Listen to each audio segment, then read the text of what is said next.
Namaste, everyone, and welcome to the Revive Talks on this sunny Sunday afternoon. My name is Manisha Koopman, and I work with a group called Ecoexist, which is based in Pune. Ecoexist has been working in the field of sustainability since 2006. We have been looking at issues of consumerism, of the impact of lifestyle choices. We have been designing eco products, and we have also been doing a lot of work on environment education. These Revive Talks started during the COVID lockdown in the month of May with a bunch of friends who wanted to share their work, and also because we found that people were feeling isolated and disconnected. And so the intention of the Revive Talks is to really connect us again to each other, to ourselves, and also to reconnect to nature. And how does one do that when one is locked in? So this was really the exploration. Also, people wanted to know what kind of world we were going to live in after this whole crisis passed. And so it was to explore issues like this that we started the Revive series. It's been a wonderful journey. This is our 15th session. And we've looked at so many different angles of our society and of our relationship to nature. So I welcome you again. And to get started, we would like to run a short poll to find out what are your topics of interest and what kind of subjects you would really like to discuss with us here. So we'll be launching a short poll. Please go ahead and answer this.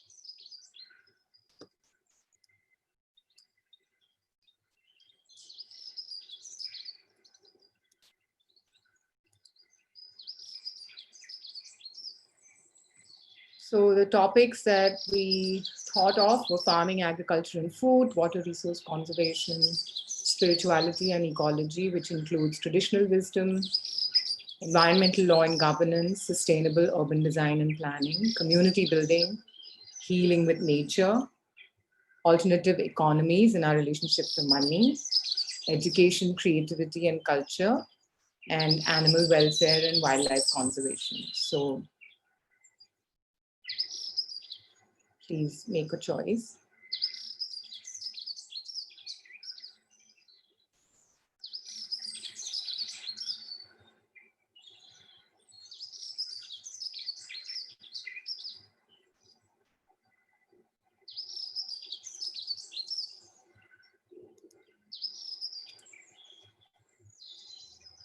We've kept it to a single choice this time because we found that people were unable to choose. So there was a lot of topics coming through. We'd like you to choose one single topic that you really want to learn about in the coming sessions. So,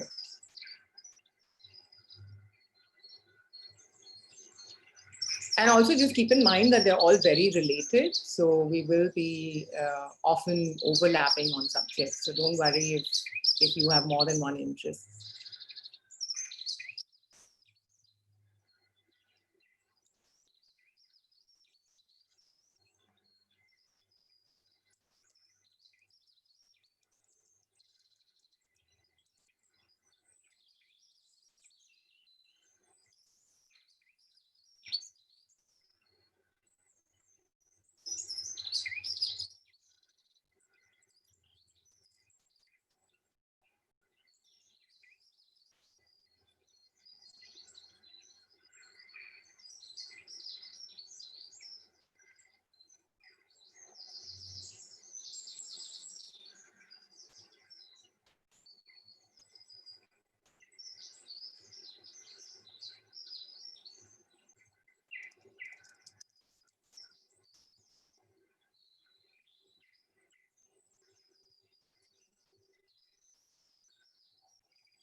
Thank you.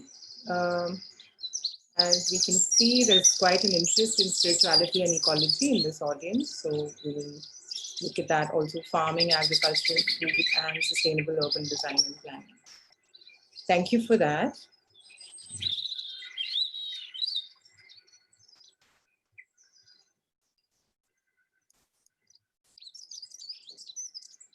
So welcome again. And some of you have been regulars here, so you're quite familiar with how we run these sessions. Today, I'm really excited because the people who are going to speak are very dear friends of mine. And before I introduce them, I just want to give you a brief outline of how we run the talks. There's a 2-hour window, which is plenty of time. We will be listening to the speakers for about an hour to begin with. They have their talk divided into 2 sections, which they will introduce to you. Between the 2 sections, we will be taking feedback from you. We'll also have question and answers. We have a panel of experts here with us today to help us host the speakers who know their work really well, and I will introduce them to you also. We would suggest that all of you, please, if you can use the Q&A box, the Q&A section for typing out your questions. If you can be really clear and articulate your question clearly on the question and answer box, that's where we are paying attention, and not on the chat box, because we're not really looking at the chats. So that would be a good thing to do. And या सो हम हिंदी में भी बात कर सकते हैं, तो अगर आप में से किसी को हिंदी ज़्यादा कंफर्टेबल लगती है, आप अपना प्रश्न हिंदी में भी कह सकते हो. And Manasi and Ketaki are also, of course, equally fluent in both English and Marathi. So in between, they'll be switching languages just to make sure that everybody is able to understand. If anyone is joining in from abroad, we please request that you bear with us during the shift of languages. Eventually, we would like to do more and more of local languages also. So let me introduce to you Manasi, Karandikar, and Ketaki Ghate. I have known them for nearly 20 years now. We studied together at the Ecological Society under Professor Gole. And I have watched with great pride how they have grown in their career and their work. They are pioneers in the field of ecological restoration. And when they began in 2002, when they decided to set up their firm, which is called Oikos, there was hardly anybody in the country thinking about this, or let alone working on this in a professional way. Manasi and Ketaki, Manasi is an engineer, and she went on to do her master's in environmental science. And Ketaki has degrees in both chemistry and botany. They have, so they are both trustees of the Ecological Society, which they have taken the work for. And Ketaki has also been a member of the Pune Tree Authority, so she has worked closely with the Pune Municipal Corporation, getting a deeper of how the government works. Manasi has worked with an NGO called Gram Mangal, working on the ground, helping them develop environment education models. So all in all, they are educators, ecologists, and also entrepreneurs. And what is unique about their work is that they started their company as a social enterprise and not as an NGO. So they have also looked at the aspect of running green businesses and what can really make such work mainstream, in our economy. So we're going to hear from them today and really learn a lot more. And what's going to be interesting about today's talk is they are going to build links with our current crisis and help us understand how such crises actually come from this neglect of our ecology. And to help me host them, we also have 3 wonderful panelists. So I'd like to introduce them now. If you can turn on your videos, that would be nice. We have Sunita Rao, who's joining us from Bangalore, in Bangalore now, in Mysore. Welcome, Sunita. Sunita is the founder of Manasi, which is a women farmers group based in Sirsi, Karnataka. Sunita is an ecologist and she has done path-breaking work in seed saving, and she has also written books on biodiversity conservation. And she's one of the people that I personally have learned a lot from in all our work together. We also have Aparna Vatve here. Hello. Aparna is an ecologist, and she has an MSc and a PhD in botany. And she has a species of algae named after her, I believe, Aparna, is that right? Yes, yes. She has taught at the Tata Institute of Social Sciences and the Bharati Vidyapeeth here in Pune. She has been on the ESA committee of the Mahabaleshwar and Panchgani ecologically sensitive area. And she has also been a plant expert on the Maharashtra State Biodiversity Board. So again, she's very familiar with the work of Manasi and Ketaki. So I'm really glad that you could join us, Aparna. Thanks so much. And the third person is Varsha Gavandi. Varsha, can we see you? Yeah. There we go, Varsha. Hi, Varsha. So glad you could join. Varsha is an architect, a landscape architect, and a partner at her firm, which they established since May 1990. So she has more than 30 years of work experience in sustainable design and planning. And she has worked on projects together with Oikos, and so is also very familiar with her work. Another very interesting thing is that the Oikos team has combined ecology and environmental planning with landscape design, and bringing it into the field of design, architecture, and planning also. So we're looking forward to a really interesting discussion today. And I think with that, we can hand it over to Manasi and Ketaki. There will be a PowerPoint presentation, and so we can start sharing that now. Yes, thank you so much. That's a wonderful introduction. Not sure how we're going to live up to it. So good to see you all here. So, just how do you just? Maybe Just struggling a little bit with the, just to make the view a little clear even for us. Yeah. Yeah, so I really thank you, Manisha, EcoExist, Kisan team, everyone who's really organizing these Revive Talks. Wonderful platform, and basically the wonderful audience that you have, Manisha. So it's really pleasure to present our work on this platform. So this today's presentation is divided into two parts clearly. So the first part, we're going to talk about ecological restoration and conservation. So it'll just take you through the work that we do with respect to ecological restoration and the design, ecological design that we implement on ground with the help of certain case studies. And the second part is how it is relevant to the current pandemics. Yeah. So this is the first project that I would like to just quickly take you through. This is one of our really favorite project, and I don't know how many times we keep on showing this to so many people. And this project actually triggered the idea to actually create such a very formal kind of platform wherein we offer consultancy and our services to people to make their land into some kind of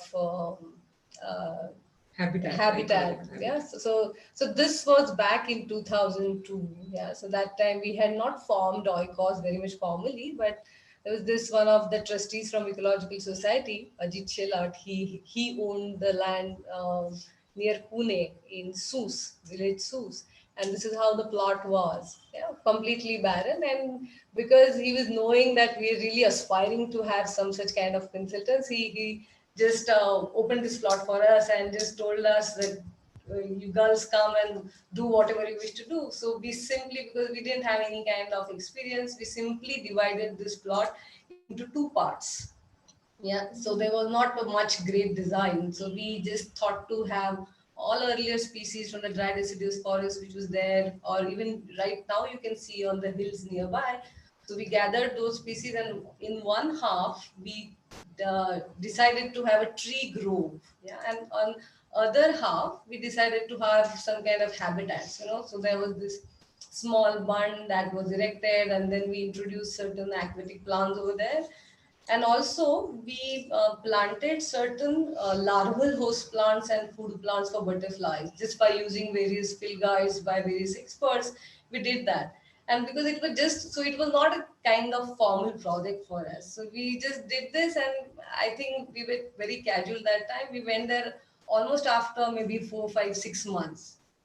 Yeah, so during September, October, so by the time the shrubs had really grown, and when we reached there, it was to our surprise, each and every shrub was like full with 50 or hundreds of butterflies. And we were like, oh my God, we were really zapped. And all these habitats, there was this mud puddling butterflies they were doing, and it was completely different than it was some 6 months back. And then we thought, oh my God, this is like working. We had never thought of this. हे असं होऊ शकतं असं कधी वाटलं नव्हतं. Then we thought that now this is quite serious and we need to take it to the some kind of next level. And now, as you see in this particular photograph, this is how the plot is. Even this photo is, I think, some 3, 4 years back. 3, 4 years back. Now it is quite a good tree grove over there, and also it is now attracting many butterflies and good habitats for birds. There are birds which are nesting over there. So just to take this lesson from this tiny project of maybe half an acre, we thought that now it's a time that we should take it ahead. This particular work, we can take it to the large scale, and that's how we founded Oikos. And of course, I must tell you that all this learning has come from Ecological Society, as Manisha has mentioned in the introduction.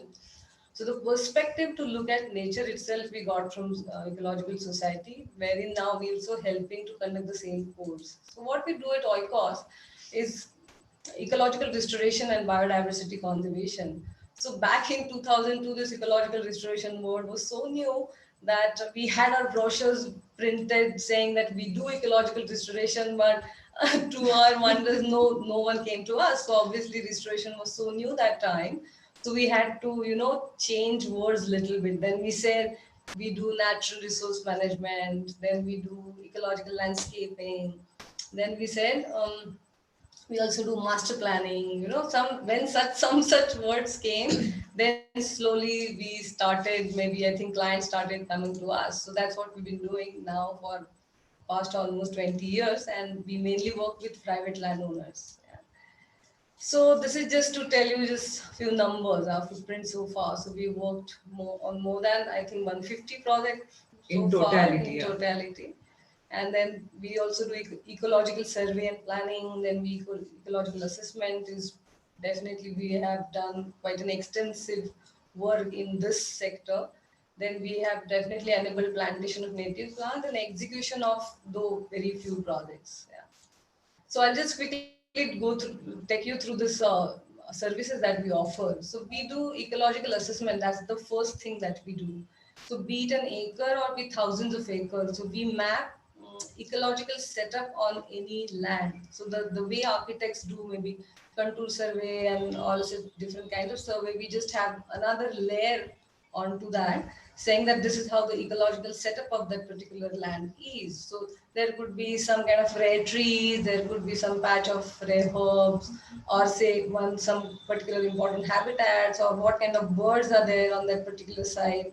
So we try to map each and everything. So basically, natural ecological setup is mapped on paper, and because all these lands are belonging to urban people who buy land just as a hobby, they look at it everything as very much jungly and wild. So such kind of assessment, we try to take them or acquaint them to this kind of biodiversity. So what is it is worth for?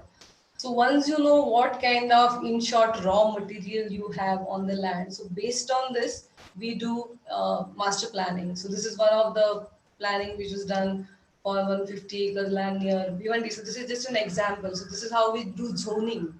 So we try to combine the needs of human beings, and of course, ecological restoration being focused on natural resources and biodiversity, it also caters to the needs of non-human beings. So various kind of plantations and creation of habitats are basically integrated in such a kind of master planning.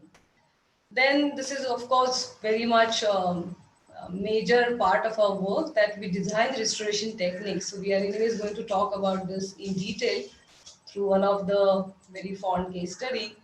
Then though restoration is for larger lands, for smaller lands or for industrial campuses, we do ecological landscaping, and then that's how we got connected with Varsha Tai and many other landscape architects in Pune and even otherwise in elsewhere in India.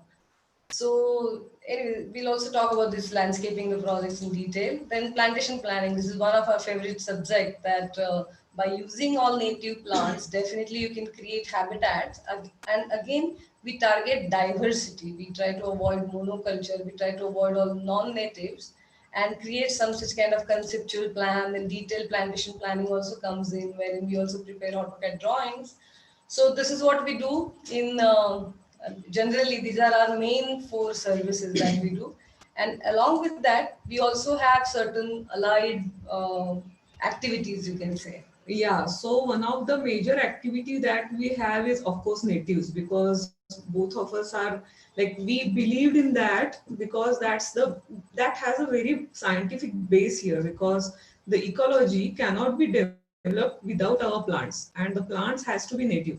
The native meaning it's not only indigenous or India origin, but it has to be native for that region, for that climatic region. So since beginning, we have been in search of natives, and for each of our project, we used to propose a list of native plants, and the client had a hard time finding them in all the normal nurseries. So eventually, we started like in the first year itself, we started propagating some plants on the site itself. So on whatever area we were working on. And then in 2005, we started a nursery of native plants of our own. So where we started propagating some rare plants, some endangered, some plants which needed conservation effort. So all of them we collected from the areas where we visited for surveys for the projects, and we started collecting them, the seeds, cuttings, and started doing this nursery. And now this nursery has more than 300 native species of saplings, native species, and along with that we also have a good stock. So just to mention this, that nowadays there are other people also who are joining in. So some few years back we formed a group of native growers, and now in that group of native growers we have almost 7 to 8 nurseries all over Maharashtra who are now specializing in native growing. So you can find those links on our website also. We have kept all the lists of these people with like the saplings they have, and along with their contact numbers also. So apart from this, we felt that there is a gap in awareness that how to choose native plants, because we always saw various catalogs which were very wonderful, beautiful catalogs of non-native plants available at nursery. And when somebody wants to search for native and plant them, there was hardly any picturesque guide. So Mr. Ingar Hadikar had his work done on the flowers of Sahyadri. So we went on to create these guides for selective natives. So one was the CD that we published in 2006, which had a guided catalog of 300 native plants and how to plant them, then what are their various characters and etc. Then we have these two guidelines also for mass plantation drives and a small booklet. So people can go on website and they can download these three publications. The CD is out of print now, so we will be looking after some new avenues for like having this data again available to the public.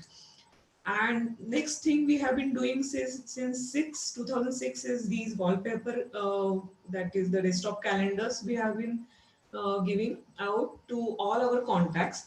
And we had various themes since 2006, like the plants, then plant and animal association, butterflies, insects, birds, conservation. This year we have mammals as a theme. So we have been doing this to to send these calendars every month. Then we have also been doing a small activity of Nisarga Shala, that is eco education for kids. And we were doing this in mainly rural areas. We did this in Ranthambore, we did this in Goa, even in Vai. And eventually we felt that there has to be a manual which can be a guide for teachers or the facilitator or even for the parents who would like their children to have exposure to this subject. So we prepared these three a set of manuals which will be published soon, say in this year, and it will help people to have a guided program for 3 years for age group of 10 to 12. Then in the same year of 15-16, we also did one project of documentation of traditional environmental wisdom. We always have have that feeling that whenever we went for our projects to any site or to any village, we were really amazed to see what kind of wisdom the local people had, like the wisdom of arranging stones, the wisdom they had with their surrounding, with how to catch fish, how to fetch crabs in summer season when they are not available and when they are buried into the ground. So these kind of wisdoms were really eye catching. So we have been documenting all their traits throughout our journey. But during this particular year, we got a chance and we got funding from uh, government of Maharashtra for doing this specific work, and we then created this film called Varsa, and the book name, same name, Varsa, will be published soon. So we'll be doing the publication very soon. The basic book is also now done. So these are some allied activities that we have been doing along with our main work of land planning and land execution. So now let's go to the land and see how the lands transform with little assistance from our side. Yeah, so this is a case study from Western Ghats, and so just before we approach, so I'm sure that everyone knows about this, but why restoration? So this is just to maintain ecological services and the goods. So because all our natural resources and the biodiversity around us, so our entire livelihood is based on this. So it's a good idea to have some provision for ourselves, our future generation, and then have restoration and maybe safeguard our future generation. And of course, along with that, a very important point many times is missed, that we never think about non-human beings in our day-to-day life. Everything that we do is very much anthropocentric. That how I wish to build my house, how do I wish to maybe shape my garden, how do I wish to look at my garden through my window. So everything is very much human-centric. So we never think of non-human beings. So that's why, and because if you look at the rate of extinction and so many other things, problems that we have, it's high time that we really restore our ecosystem back to its original glory. So this is one of the case study. That's what we try to do back in Western Ghats. So most of the time on each project, we try to integrate these principles more or less, but there are very few projects on which we are able to do it 100%. So this is one of such project.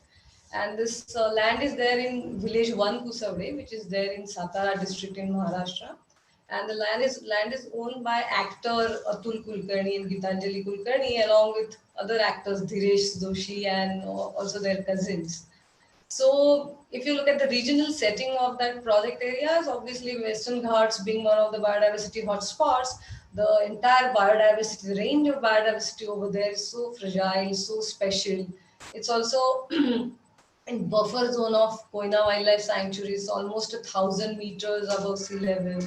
And it literally pours in 1 Kusavde. There's 5,000 millimeters of average annual rainfall. But even then, if you look at the landscape, it's quite degraded. You don't see the original forest everywhere, so due to many other reasons. And also high-speed winds and completely hilly topography, as you see in this particular slide. So arriving at the aim, so because Atul and his family and friends, they never wanted to develop it very conventionally or maybe explore its commercial potential. They just wanted to have it in tune with nature, whatever we do. So for that, again, as I had mentioned in earlier services, we do the ecological assessment of the entire project area. And that time we found out that as you see in this particular slide, there are two patches of sacred grove in one Kusavade catchment, this village area, and it's literally tropical semi-evergreen, lush evergreen forest patches which are there. So we call them as a reference ecosystem. So this is what we ultimately wish to restore on project land, and that's how we decided to go towards that. So let's set the land on the right track to go towards it. That's what basically our objective was. But again, it was never decided to do plantation at a very high intensity, because the main objective was to improve the strength of the soil, yeah, and the land to have biodiversity, so that we accelerate the succession. So maybe for non-biologist people, succession is just successive or step-by-step colonization of any area by various plant communities and faunal communities. That happens over years depending on the degradation status, initial degradation status. But if you basically do that, that land goes towards sustainability. So if you do plantation, for example, you'll have to maintain it for a certain year, and then many times it may not become sustainable. But here, if you just set the land to go towards that, it's quite easy, and it's basically maintenance free. So this is how the initial status was: completely open grasslands, lack of canopy, as you see in this photograph, very poor fertility of soil. But let me tell you a very important thing, that in this particular photograph, whatever soil you see is almost 50 to 60 feet deep, fine soil is there. Yeah, but it doesn't have any kind of forest, because there is no organic matter and there is no microbes which ultimately sustain the forest ecosystem. And as you see in the photograph, there is intense grazing all the time, which are again arresting the succession, as we call it as. And there are also high-speed winds are there. So this is how the land was back in 2006. So we did very simple techniques. I mean, there is nothing very high-tech in ecological restoration. Very simple thing. You just assure protection from wood cutting, grazing, and grass cutting, so that the vegetation grows. Then, just to improve the physical structure of the soil and moisture conservation, soil and water conservation measures are done. So the way maybe government does pani adva, pani jirwa kind of schemes, but these are little different in this ecological way. We just maybe twist it a little bit. Then stream restoration and plantation, but plantation of native plants was not the focus. The focus was to improve the soil. And let's results. So if you see, the protection also was offered by having dry fence. Means these are just thorns that we just collected from the slope you see in this particular photograph. So there is one very deadly thorny shrub which is found in these areas, Kushia, Chimat in Marathi it is called as. So initially we just had those fence, and again we had also decided that we have to keep the carbon footprint of this particular project very low, yeah, so that we really go towards real sustainability. So we don't wish to get in the resources or guzzle or consume lot many resources from somewhere else and put in this particular land. So we tried to use as many local materials and resources as possible. So what was the result? So biomass improvement, as you see in this particular photograph. So inside the project land, the grass would grow almost 5 feet, 6 feet tall, and outside the project land is hardly anything. Even today, outside the project land is the same story. But inside the land, this biomass, basically grassland. So grasses, we always say, is wealth in ecological restoration project. And you must protect it, because it ultimately forms the insulating layer over the soil. We also call them as a cover type. So because otherwise, this is a seasonal grass. It goes off after monsoon everywhere, and basically definitely in Western Ghats. So if you want that soil to be fertile, to stay alive even in summer season, you need to have insulating layer in summers. Then live hedges. So we had these plants which are used traditionally, like adosa and nilgiri and many ficus species. And then you also obviously have a green wall. In India, many parts of India we have such kind of hedges, yeah, and those are excellent habitat for smaller fauna. They started using it first. Go. Then in Western Ghats, this local people, they set the land on fires deliberately. There are many different reasons for that. But because then fire is detrimental for ecological restoration and the ecological processes that we wish to start on the land, we just every year we have to do this fire line. So deliberately we burn 10 feet belt all along the boundary or the periphery of the land so that it is protected from fire. So fire just stops at one end. It can't cross because there is nothing to burn. Then the soil and moisture conservation. So instead of doing maybe trenches because it is not needed in high rainfall area because there is already good biomass and good rootstock is there in the soil. So all these rootstock, they just act like a spawn if you protect it, and they literally do this function of water percolation. So we had just done this simple stone line. So the stone which can fit in your land, we just arranged it along the contours. And this is how, as you see in this photograph, soil got arrested behind it. And now after so many years, you can't even recognize that there were some lines. Then some such kind of very site-specific activities or the funds were laid. No, as you see in this particular first photograph, there's almost a meter deep gully. We couldn't cross it that time. So simply we had this loose boulder bund on this erosional feature where the gully, and now you can't even recognize it. So this way, tons of soil got arrested behind the bund, and so also moisture. That's very important. So again, for moisture percolation, we also had this another measure of having this percolation pond, but these are very small. These are just maybe 10 feet to 15 feet in diameter. So idea is just to let the water percolate, not to store. Yeah, and again the same pond, if you try to take the photograph from this pond, you can't even recognize. It's completely changed. Yeah, so the layer of land also changed. Then stream restoration, intermittently we had this kind of bonds. Again, idea is to reduce the velocity of water, not to stop the water, so that we can strengthen the riparian zone.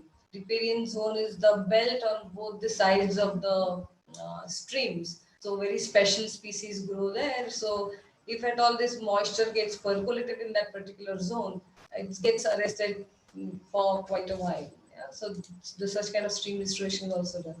Again, the way I had shown you this gully erosion, there is this another type of erosion which is called as headward erosion, because it keeps on increasing from headward side. And then we were talking to local people. This area, almost back in 2005-6, it was almost an acre or so. And then local people would tell us that this has been like this for so many years or so many decades. Beyond such a kind of high rainfall, not a single blade of grass would grow in it. So we just thought to just maybe correct it. So what we did is we had one particular bund little away from that feature, and as you see in this particular photograph, so now you should just in next slide you should look at me. So it's me in the photograph. So Manasi has used me just like a scale. Yeah. So earlier I used to get treated in that particular ditch completely, and just behind me, as you see in Marathi, we call it as tal. That is a stone wall. So just to stop the headward erosion, which was increasing at exactly at that particular point, we stopped it, and the other end, anyways, that bund was there. So what kind of changes we've seen? So these are the changes which are visible within just 2 years. Biomass started growing like anything just because water started stopping there, along with the seeds also, and also organic matter. Then these are the changes which were visible over 3 years. And then many other different types of plants also started showing in. So this is one of the tallest herb in Western Ghats. It's called as Ran Tambakhu because the leaves are similar to Tambakhu.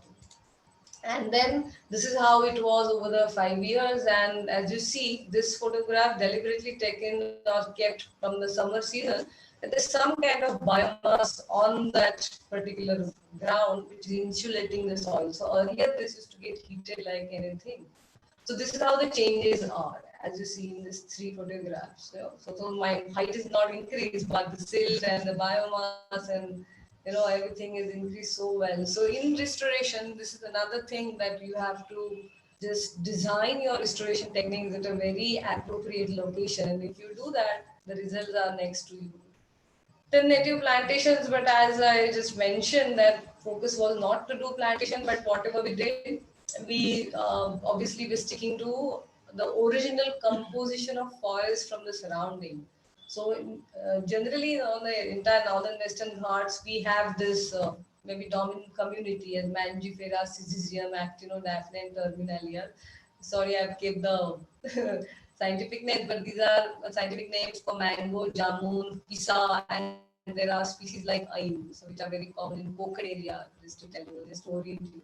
So these species are very common. So obviously we planted these species in good numbers, along with many other RED species, like few rare, endemic, and threatened species were also planted, but they are not in great number. They just as a samples maybe we planted it because yet we have to reach that particular stage of soil wherein the spatial species would grow. Then we also did seed dispersal, but obviously in safe sites or in clusters, because otherwise that's our experience that if you throw the seeds on barren land, they never get germinated. It's just our hobby that we keep on dispersing it on barren land just so that they can have forest, but it never happens. So obviously you need to throw the seeds in a right place. Then the result was this improved habitat. So if you remember the earlier first photograph, it was completely barren, and as compared to that you see there are many layers in this photograph. There are grassy clump, there are some kind of little bit ponds or the puddles which are created, and there are shrubby clusters, so everything is excellent habitat for microfauna and flora. Yeah. Then this is another change in the physical aspects of the soil, and it is temperature. So earlier this soil would get heated almost to 56 degrees centigrade. So obviously in 56 degrees centigrade, no one would like to live. So no insect and invertebrates would live in such a soil. It was completely dry. And that's why I told you beyond its 50, 60 feet fine soil, there is no flora or fauna, you know. So the moment you have this insulating cover of grasses, it reduced to 44 degree. And I'm not even showing you the temperature beneath the shrub or tree. It is still less. Yeah, but just with the grasses, we could just do, you know, just see the wonders, and the biodiversity started changing. So now we look at biodiversity as an indicator. So everything is indicating something. Each species indicates something. So this particular earthworm. So earlier, earthworms were really tiny, and even the castings were very small. So we measure that also as a monitoring process.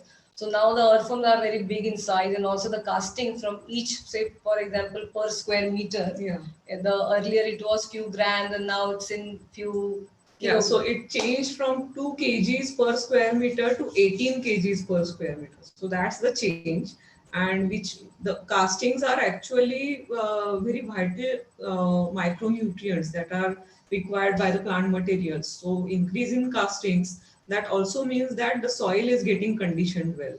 So that Yeah. was the change. So that much aeration is happening. So that's why this earthworm is the excellent indicator. Then another indicator, such kind of spiders or insect or all such kind of tiny fauna basically. So this is the signature spider. So as you see why it is called a signature spider, so along its legs you can see something like signature. So each individual has got its own unique signature. At one point of time, there were like hundreds and thousands of signature spiders. So one of our spider expert friend, when he visited, so he said you should just put a board on this gate saying that this is a signature spider sanctuary, because the moment you step out of the fence, there was not a single signature spider was there. And There even could be funnel web spider. funnel web spider. So at one point of time, there were so many some such kind of spiders. Also the this blue pansy butterflies. So certain species are always favored by these butterflies. Maybe, of course, because of the temperature of the soil, habitat, and food plants and everything. But this is so obviously this is coming not automatically, but we didn't do anything very much deliberately. The main thing was ecological restoration is just giving protection and just trying to improve the physical lay of the land.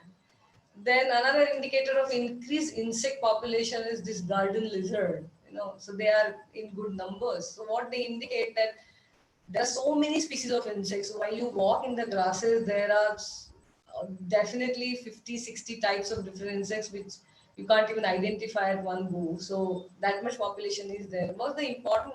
So again, if you remember our school lessons, in our school, we have learned the ecological pyramid, which is a triangle that we used to draw the figure of that ecological pyramid, and in that we would write in the base it is producers, then next to that we would write maybe primary consumers and secondary consumers, ultimately on the top we would write apex. Yeah. So the broader the base of producers and these primary consumers, more the stable your ecosystem is. Yeah, so that's why these insects are a part of these primary consumers. So they need to be in thousands and millions so that your food chain ultimately can get stabilized, and also the diversity is very important. Then another indicator of low temperature of soil is snakes. So earlier in 2005, we hardly spotted any, keep aside snake, not even birds were there, only bulbul you used to just heard sometime. But now with snakes coming in, we're really happy. So this is a wine snake that we spotted for the first time in one episode. Then one more indicator. This is leech. Yeah, leeches you must have heard of. They suck your blood. Yeah. So again, they so this is their native habitat. I mean, this high rainfall area with lot of mulch and good forest floor with almost very spongy leaf litter, forest bottom wherever is there, you see these leeches plenty. But again, because degradation and the habitat is lost, and that's why we don't see leeches. But now on one Kusori land, as compared to 2005. So when you walk in, you definitely get in 2, 3 leeches on your legs, and we're quite okay with it. Then this is a wonderful result that we got, that watering need is reduced. So earlier we used to water the saplings immediately after monsoon. That is in October, we would start watering the saplings. Yeah, but now we start watering the sapling almost in April or May. So right from October to till April, May, plants are on their own. We don't have to water them, basically saplings. So that's a fantastic thing that, so that again indicates that how your physical structure of the land definitely can be improved, and all obviously you save on uh, resources. You don't have to water that much. Then there are many rare species that we see on the land. So not Atul, of course, my usual do. So so there is a snake in Atul's hand. So this is the Russell's cookery. Of course, Atul is also a rare species because he has been very helpful for doing this work. I know, So I know. there are hardly any people There doing are so. hardly any people who wish to do completely ecological restoration on their land. But most of our projects are integrated ones. Yeah, so definitely thanks to Atul. So that way is a rare species. Yes. So yeah, so this is the that Russell's cookery, which is a non-venomous snake. So looks like Russell's viper, but again a rare snake. So that's why we were really happy to come in also. Another extremely rare or maybe Less very less documented, documented, yeah. less researched species is the Sicilian. So you might think this is just looking like an earthworm, but it's not. This is comes from the amphibians group, means from frogs group. Yeah, so very unique species, and as Limbless amphibian. it is called that. So again, as you see, it's in the hand, so it's a young one. So we were really happy that some female is finding this is a safe site for breeding. So that's again a wonderful news.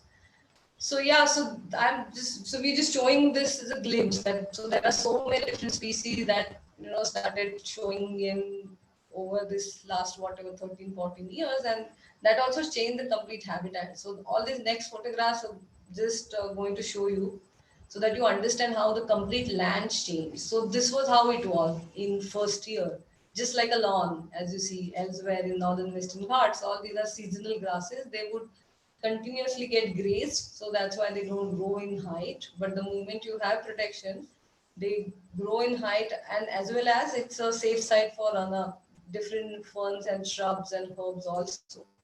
So this is how it is. During rains, it's heavy rains, high speed winds, and it literally pours. You can't even stand in one location. So I'm sure many naturalists and nature lovers have experienced this. But this is a very, what you can say, difficult situation from biodiversity point of view, because this is immediately followed by complete drought, as you see in this photograph. Immediately after monsoon, this is how the picture is. Yeah. So that's how just to maybe address these two different situations, the biodiversity, we call it as a very, it's quite fragile biodiversity is gets developed over the maybe development of vegetation. And that's why once degraded, it's very difficult to get it back due to these two extremes. So then this seasonal grass, which in Marathi we call it as kusadi, it was dominant earlier, Themeda, heteropoga, one of the species which were dominant. So slowly they got replaced with this perennial grass species, which is Eulalia, and this is how it looks like. So even during summer, it's not completely green, but the sticks stay on the land. And that's what the insulating layer is. And also you see that some herb is finding a good habitat in its cluster. And all these various herbs, they also are excellent food plants, because during summer, there are very few species which are flowering. So this is the main productive species which are there during summer. Then ultimately the dense shrubbery is developed on the land. Yeah? So within some 6 to 14 years, so this shrubbery is slowly getting denser and denser, as you see in this photograph. So this is how it was initially, just to again take you through the all three stages of the land that we've witnessed. And again, the biodiversity, I've just kept the photographs of birds indicating that particular state. So these are bulbuls and bush chats, which indicate open country habitat.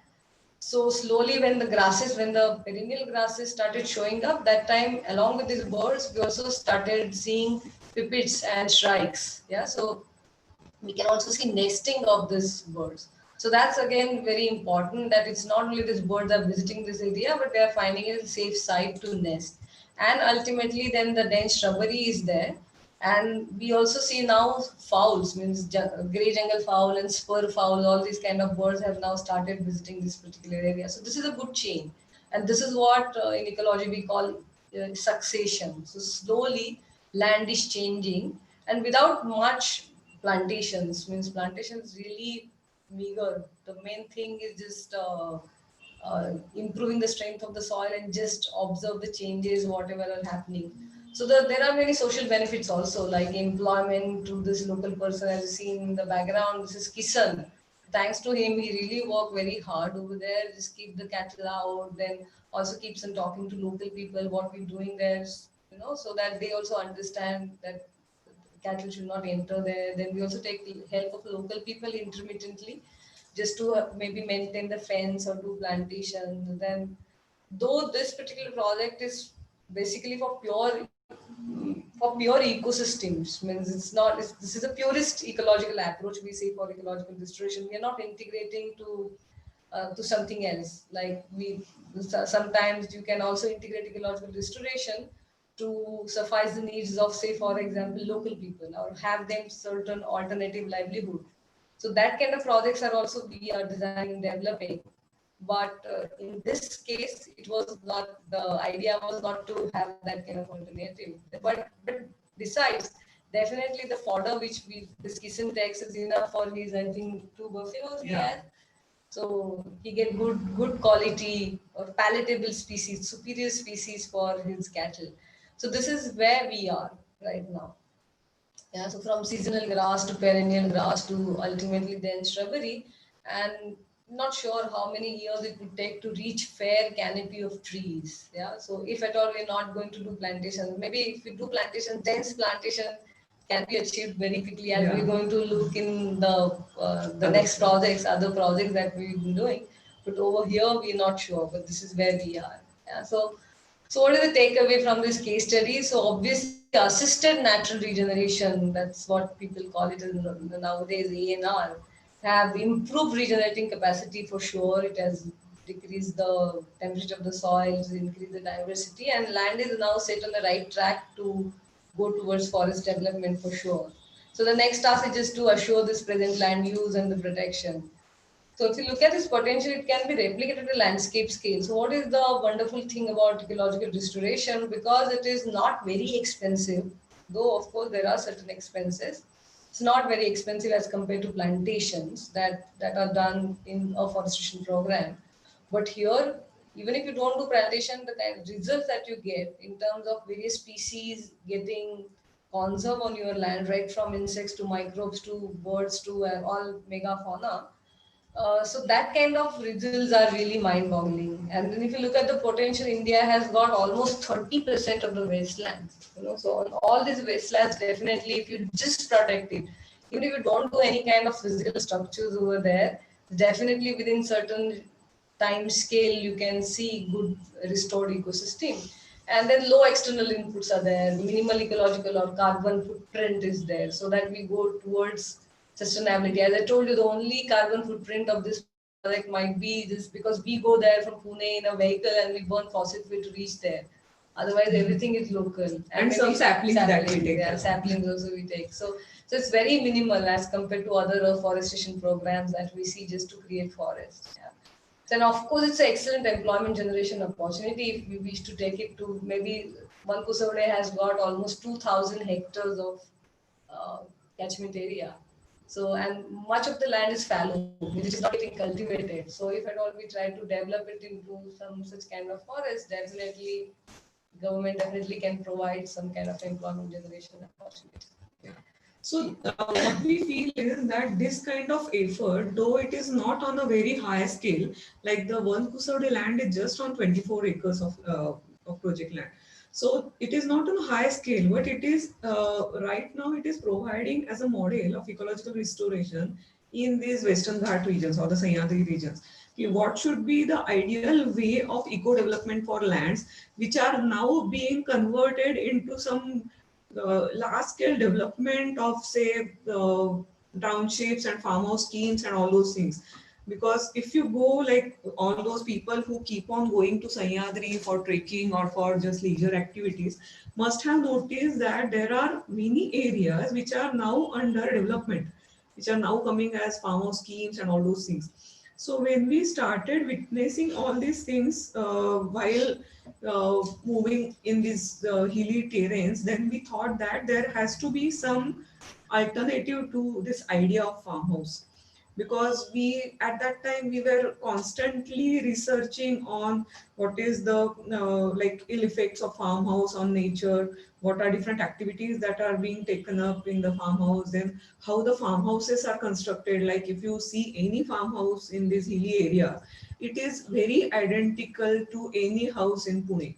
So it's like taking the city, all the city amenities to nature, and that too to enjoy nature. So it's against the cause, or it's against the very much belief of being with nature. So at that time that we felt that there has to be some alternative, and that is how we came up with this next project that I will talk about is Rahar.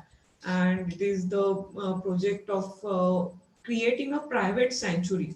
So this project is near Pune, around 60 kilometers from Pune, and this land is 60 acres, which is being the aim is to create a private sanctuary or a community reserve, which will have members or its stakeholders from urban community like Pune, Mumbai, all those people who wish to be in nature for nature. So it's not only about just just having some stake on aesthetic beauty of nature, or it's not only about enjoying nature, it's not only about seeing nature its beauty, but it's about contributing towards it and how we can do that. So we have planned this land as entirely a community reserve with a very small area of 2 acres where all these people can live. So it will be a small residential zone where they can live and they can use it as their farmhouse, and entire 60 acres will be developed as a private sanctuary. So we started doing work on these lands, very similar to one, drawing all the experiences from one Kusavde. We have applied all those things here. So we started with the fence of thorns and live hedges. Then we also started documenting biodiversity, and to our surprise, we got a very good documentation. We saw leopard, we saw bucking deer, we saw Saushinga, which is the four-horned antelope, and many mammals were documented in this camera trap. We keep on doing this for entire year. So we have a range of biodiversity that changes as per the seasons, right from flora to fauna. We see the nesting of birds. Now few nests are there in our land itself, like the flycatcher's nest.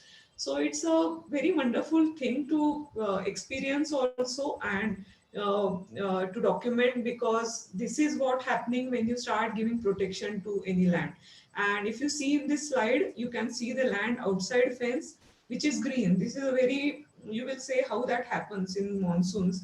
The land outside fence is green and inside is brown, because inside land has a thick layer of mulch, and from which the normal grass varieties, which is themida, that is kusari, doesn't grow well.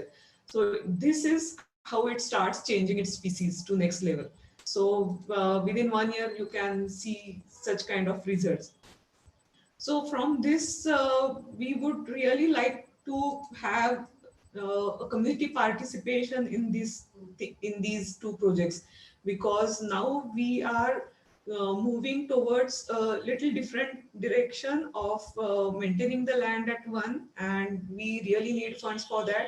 Then supporting the research and documentation work at both these lands, because in our area or in our country, this research and documentation work is really lacking, and we wish to document this on say for 10 years, 15 years, so that we can create a good manual for these areas, not only for Sahyadris but for other areas of course. But since right now we have these two lands in Sahyadri, and you can also get involved as a Raha member or volunteer for various documentation work that is happening.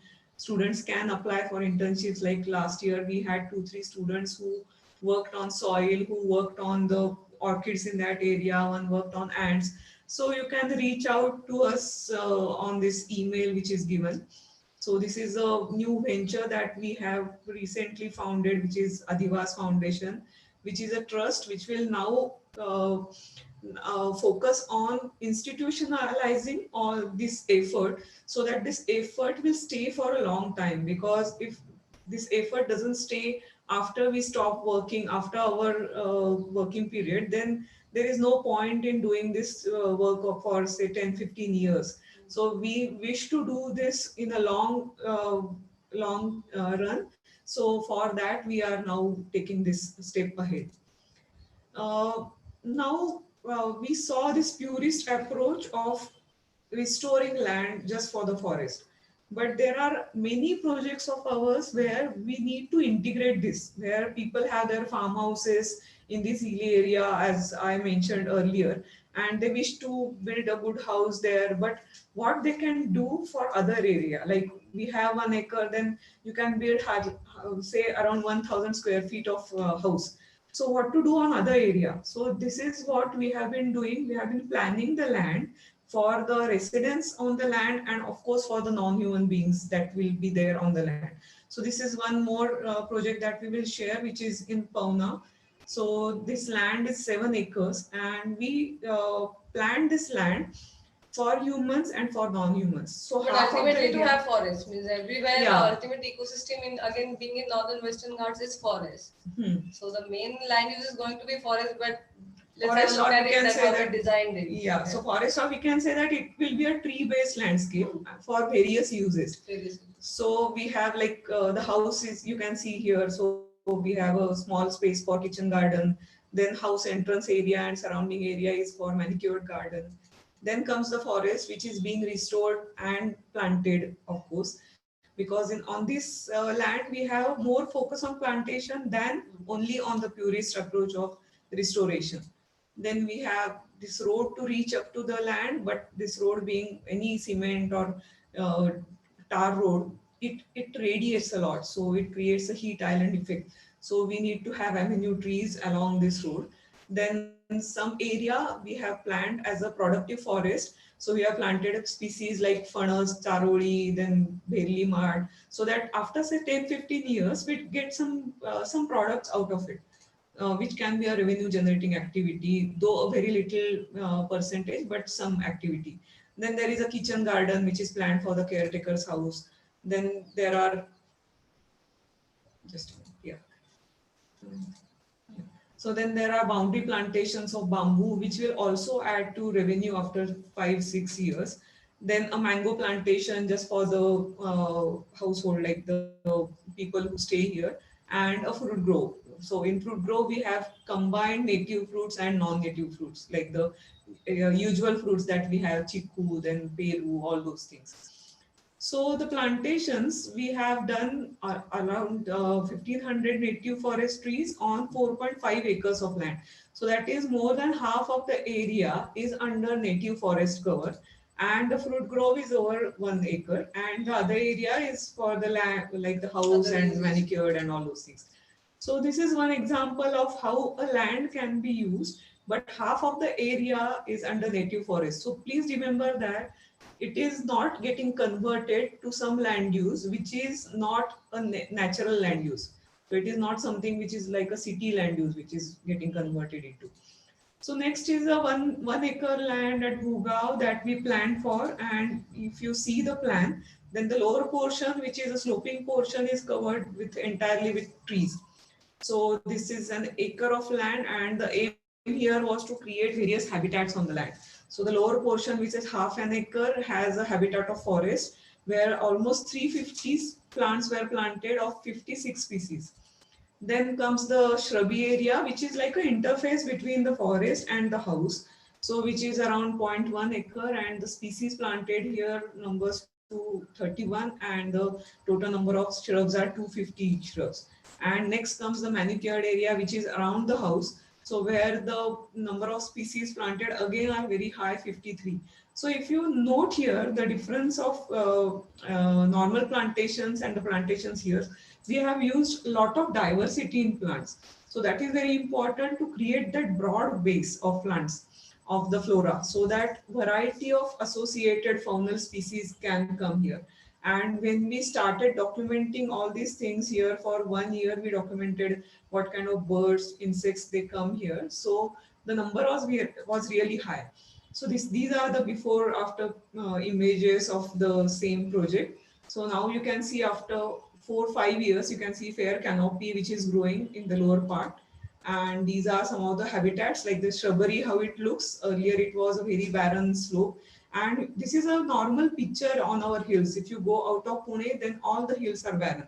So this is a very common picture that we all see. And these are some of the habitats in manicured area. Like this pond is used by various birds.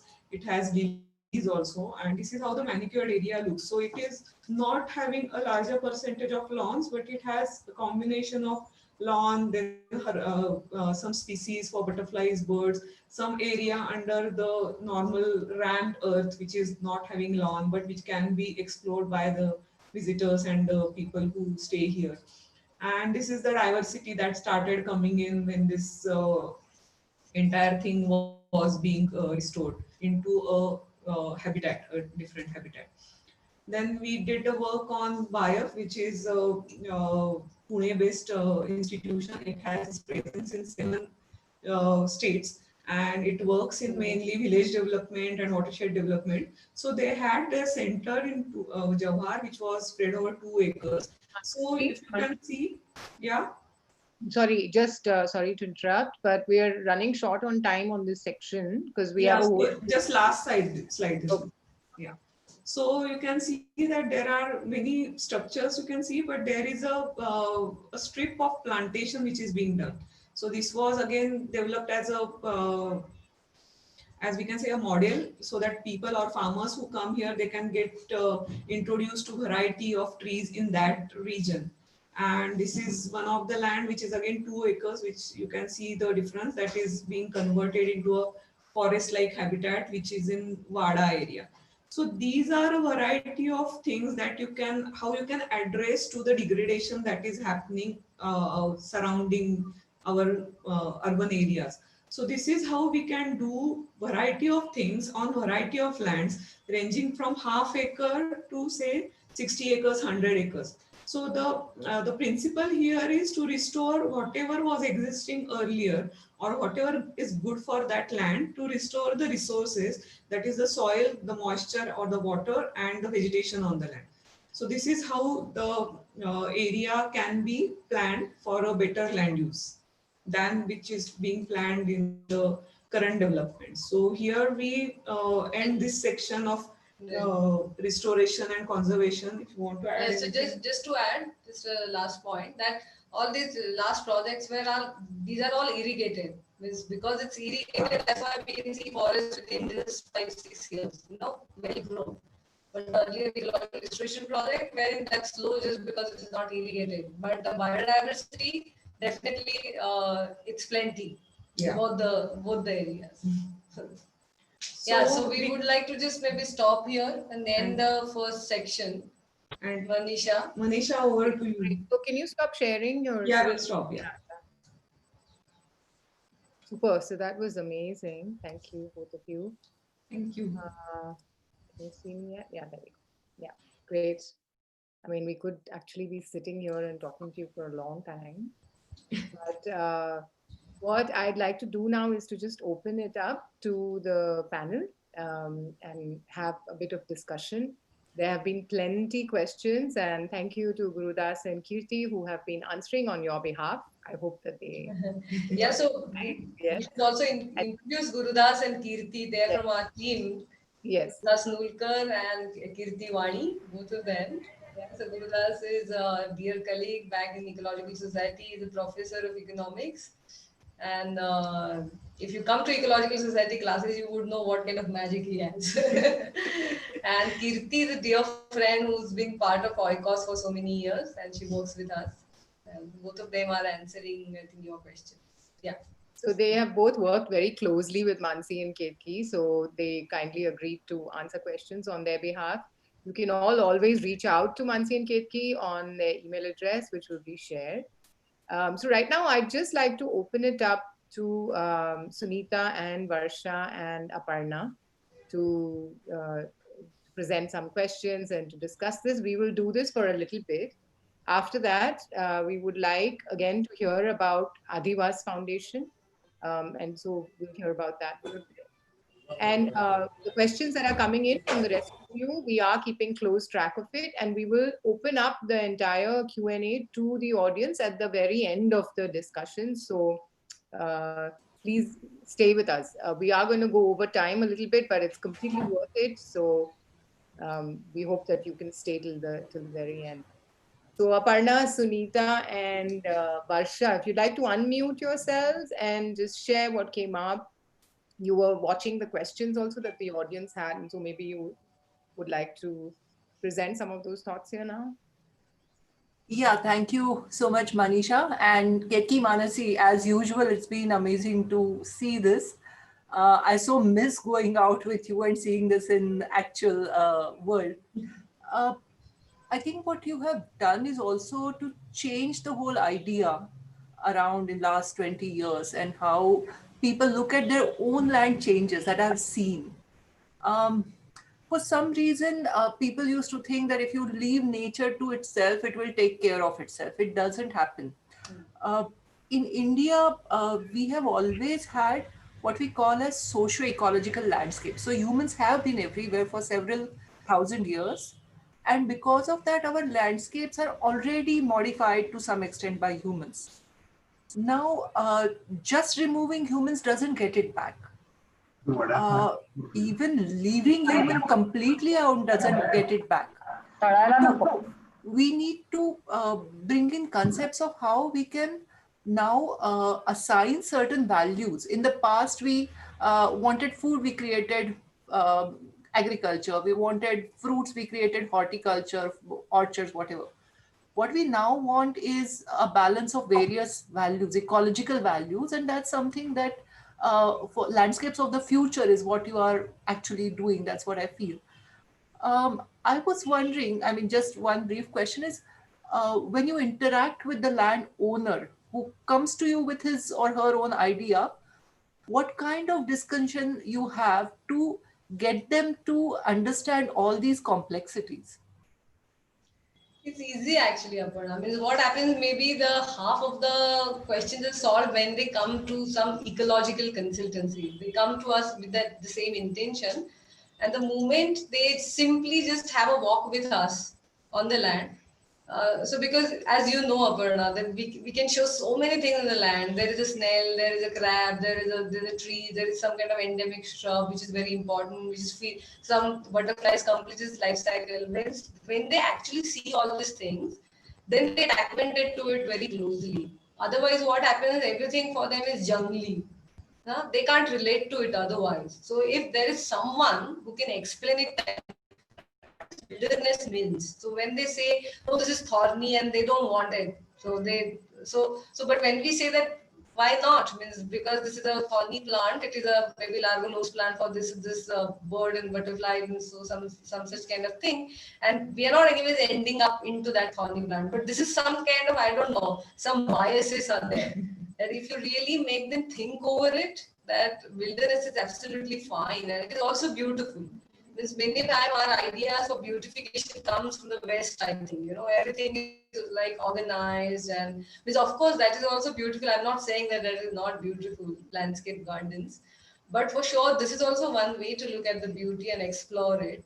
And once they know the functioning of these natural systems, and once they walk with us, that time I think most of their questions get solved, and then there are not too many questions. So what we really feel is that one can't save nature if he is not acquainted with it. When you get introduced to it, you start having some relation with that nature. So when the people they start walking on the land, then they know that, oh, this is Karvanda, so I must not cut it. So when they have a relation with that shrub, relation with a grass, that this is kusari, and what kind of service it is giving to nature, then when you have a relation, then you will save nature. Then only you will get a step ahead. Unless you have a relation, and unfortunately we have cut that, being in urban cities, in urban areas. I'm so happy that you brought that out. I think the restoration is not only of the land and its values, the restoration is of the whole interrelationship with the land and biodiversity. I think Yes. that's really the key element. And that's of what I this. think is very important. I think when we had completed 14 years, Aparna, so that time I had written one Facebook post saying that we are not sure how, means as compared to the entire degradation which is happening, the work we are doing is actually minuscule. Yeah. But the way people are changing, we are thoroughly enjoying it, and that's going to see better future. That's what we are optimistic about. That. So I, Varsha? yeah, wearing the designer's hat, I think. Sorry, can you lower your screen a little bit because we can only see half? Sure. There. Thank you. Yeah. Thank you. So wearing a designer's hat, we have always looked at design from three values, function, aesthetics, and ecology. And all these years, like in 30 years of my practice, probably first 22 years, aesthetics and function, these are the two values which have always dominated our approach to design. And I think informally, number of times I have admired your work.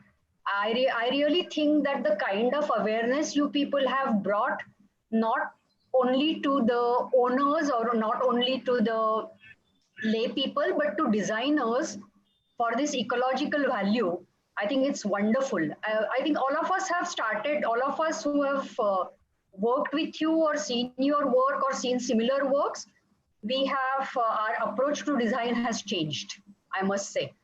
And so even though you feel your work in terms of quantity is minuscule, I think the value that it has brought is immeasurable. It's really wonderful. And I think it should continue. That is the trend all over the world today. So all over the world, ecological aspects of landscaping are given lot of importance for known reasons. I mean, everybody knows about the reasons. Yes. Thank you. That's kind words, right? I think it all started with you also. I mean, I think you are one of the few Certainly. architects who started adopting native plants in So well, landscapes yeah. so well. Yeah. So, It's actually important to introduce the user to this different aesthetics also. Mm. Because conventionally a garden or developed landscape is looked at, there is an image of developed landscape or designed landscape, and that image has slowly, but it has started changing, and it will take some more time. Yeah, obviously. It will take, yeah.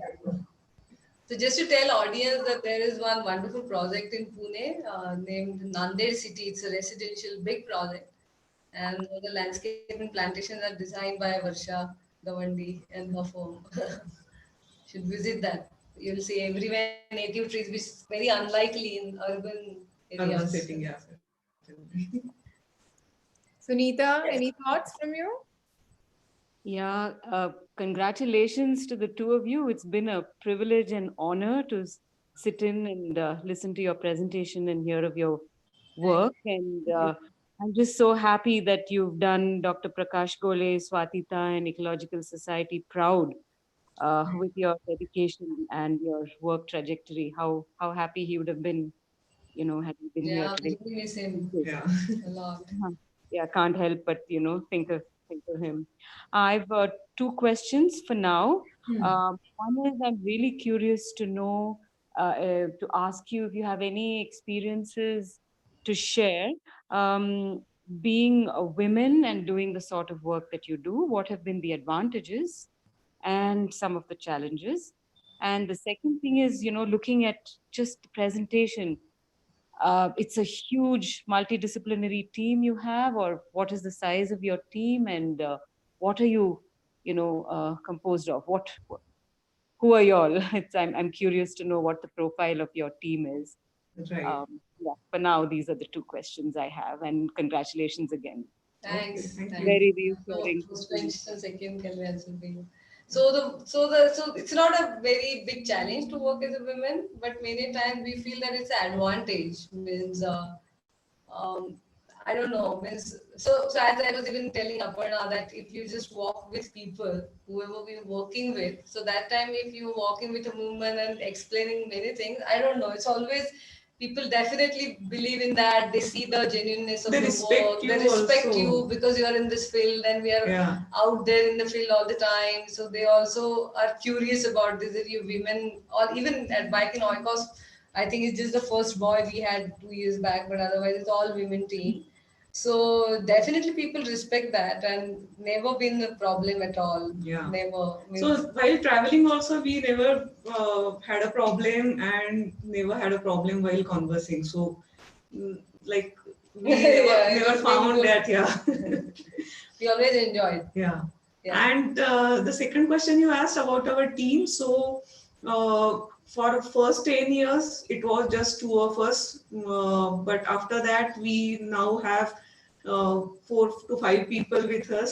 The full-time workers are 3 here, and of course Kirti is there within our group. So she From works Mumbai. from Mumbai. So she works on educational projects and some data compilation, and of course on these two also the restoration projects also. So this is the team that we have.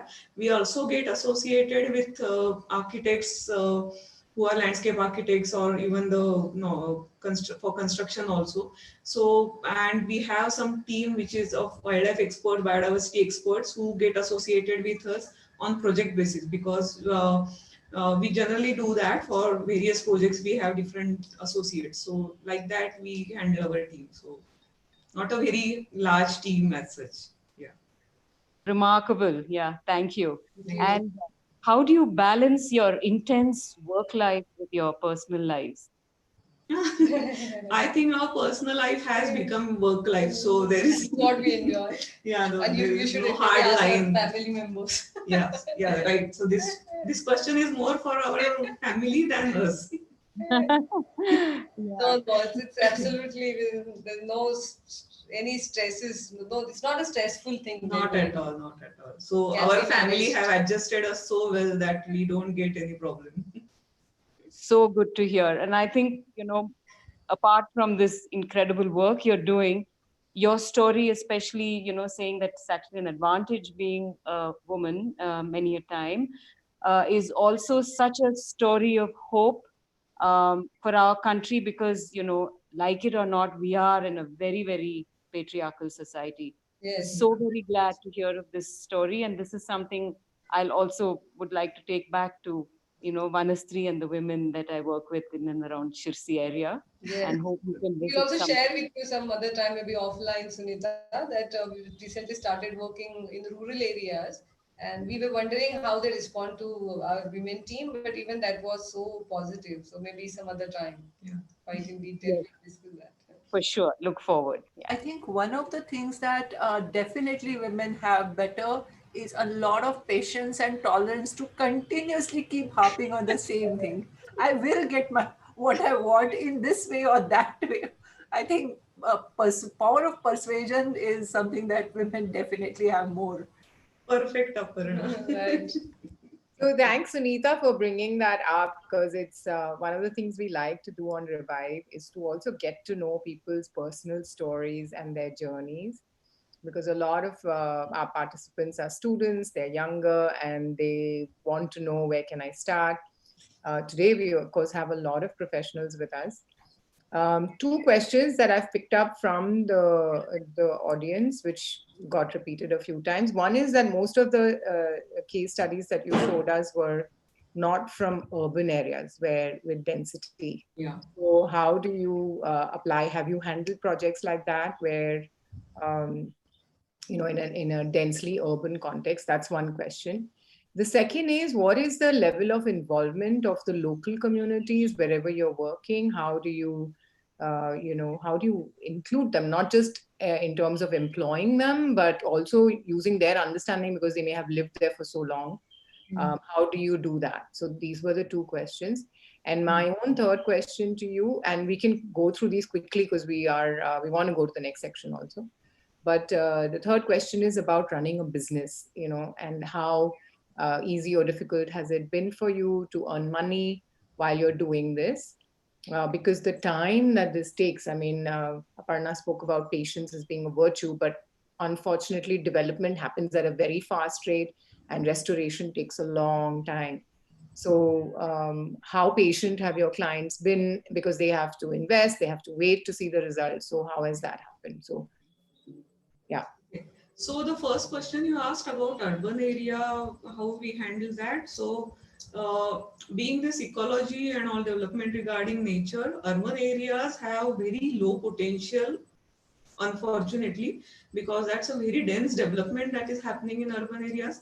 So there is very low potential. Of course, there is potential on terraces, there are then in our gardens, in open spaces, along the rivers, etc. So wherever we get to such inquiries, then we give them some inputs, not as a project, but some inputs so that some ecological integration can happen. But majority of our projects, as you said rightly, are on the countryside, and that's our focus. So we are not really focusing greatly in urban areas, but on the rural areas. And answering on the local community, so definitely on each of our projects, because we need local team to implement restoration, because as you've seen, all our techniques are not really modern techniques. They are mostly, we try to just borrow all the traditional knowledge they have, you know. So that's best definitely can be done by local people, and also that gives a good employment opportunity for them. So definitely local involvement is there in most of the project. And in case of maybe projects like landscaping in the countrysides, we then combine. Maybe we take few skilled labor from city, from our team, and then we take a help of the local people. We train them how to do that, and then that's how project gets executed. But it's very heartening to see the skills of local people and the understanding of their own area they have. And we generally try to use that, their understanding in the planning and project, because that helps a lot, because they know how the stream will flow, what is its velocity, how the force will be, and then having their all this input in bunding helps a lot. So these kind of things we generally look forward to while involving them. Just, I want to bring to your attention that Swati ma'am is here with us, Swati Gole. And so we would like to welcome her and invite her. She, I think, has a question for you. That's the only question we'll take from the audience right now, because then we'll move to the next section. But can we, Swati ma'am, have you speak? Yes. Yeah. Hello, madam. Well, Hello. hello.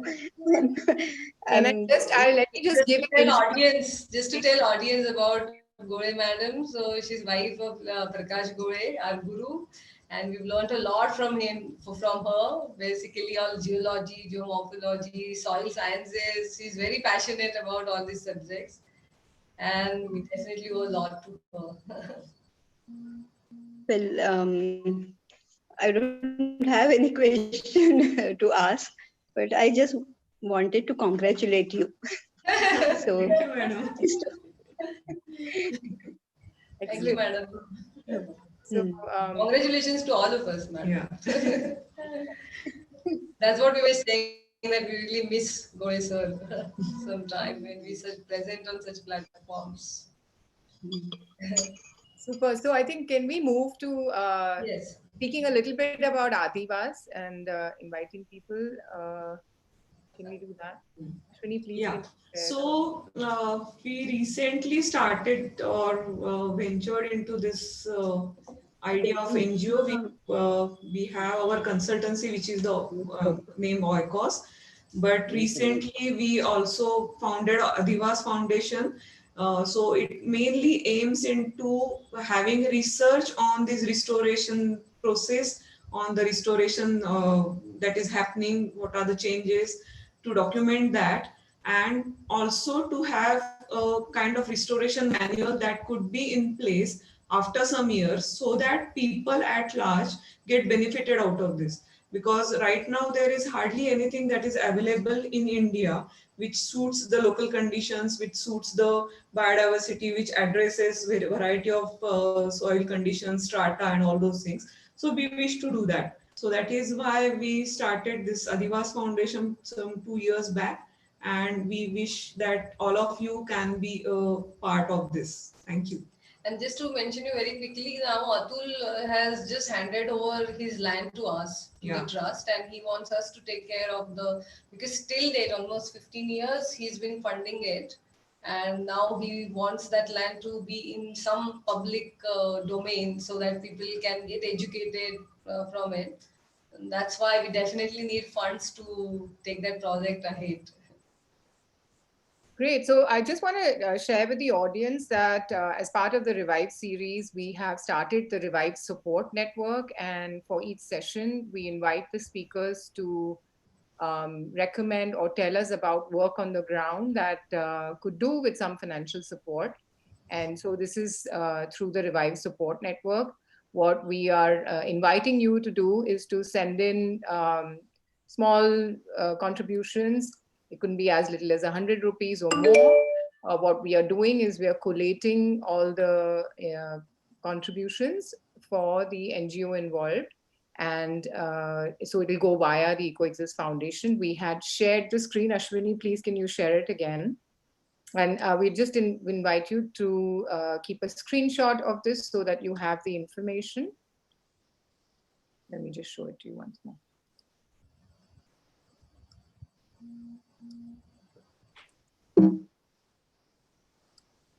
That's the screen.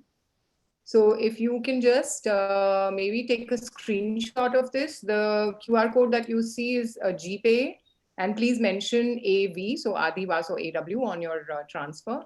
And we also have the bank details here. We can send it to you later again by email. Please reach out to us. So we're hoping that this way of crowdfunding can support a lot of work on the ground for different causes. In this case, like Manasi is mentioning, the money that you offer will be going in to support research, which is so essential for them to really understand what is going on the land. So thank you very much for participating. I want to share that the last Sunday, we were able to raise nearly 23,000 rupees through the contributions of the participants, and we were very delighted. So we really hope that you can continue supporting in this way. Thank you, Manisha. Thank you. Yeah. So with that, I think we can also now, they have a question that they want to ask you, I believe. So can you explain that question to us? Let me share the question. Here. Mansi Ketki, what is this? Yeah. Yes. So this is the first question that we would like to know from all of you. That do you think you're contributing to attract viruses towards you? Just yes and no.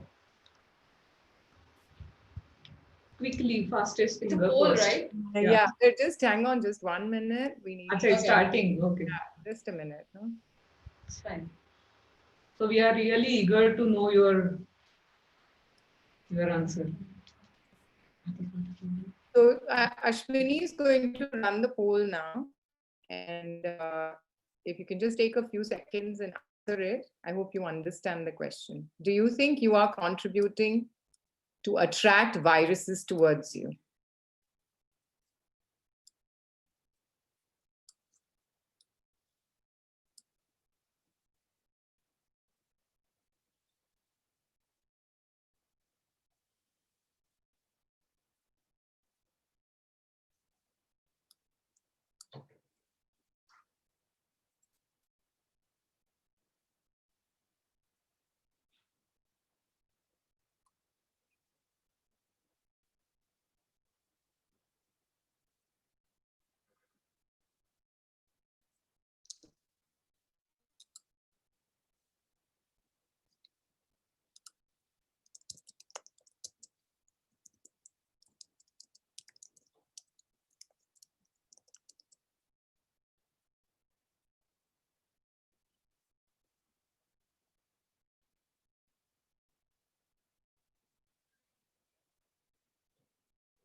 Okay, I think we can stop poll here now, Ashwini.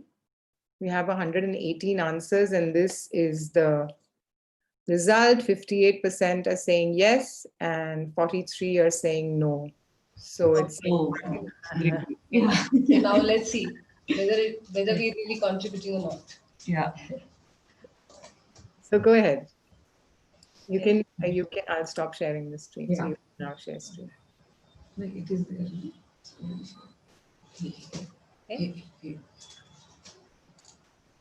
Yes. Now,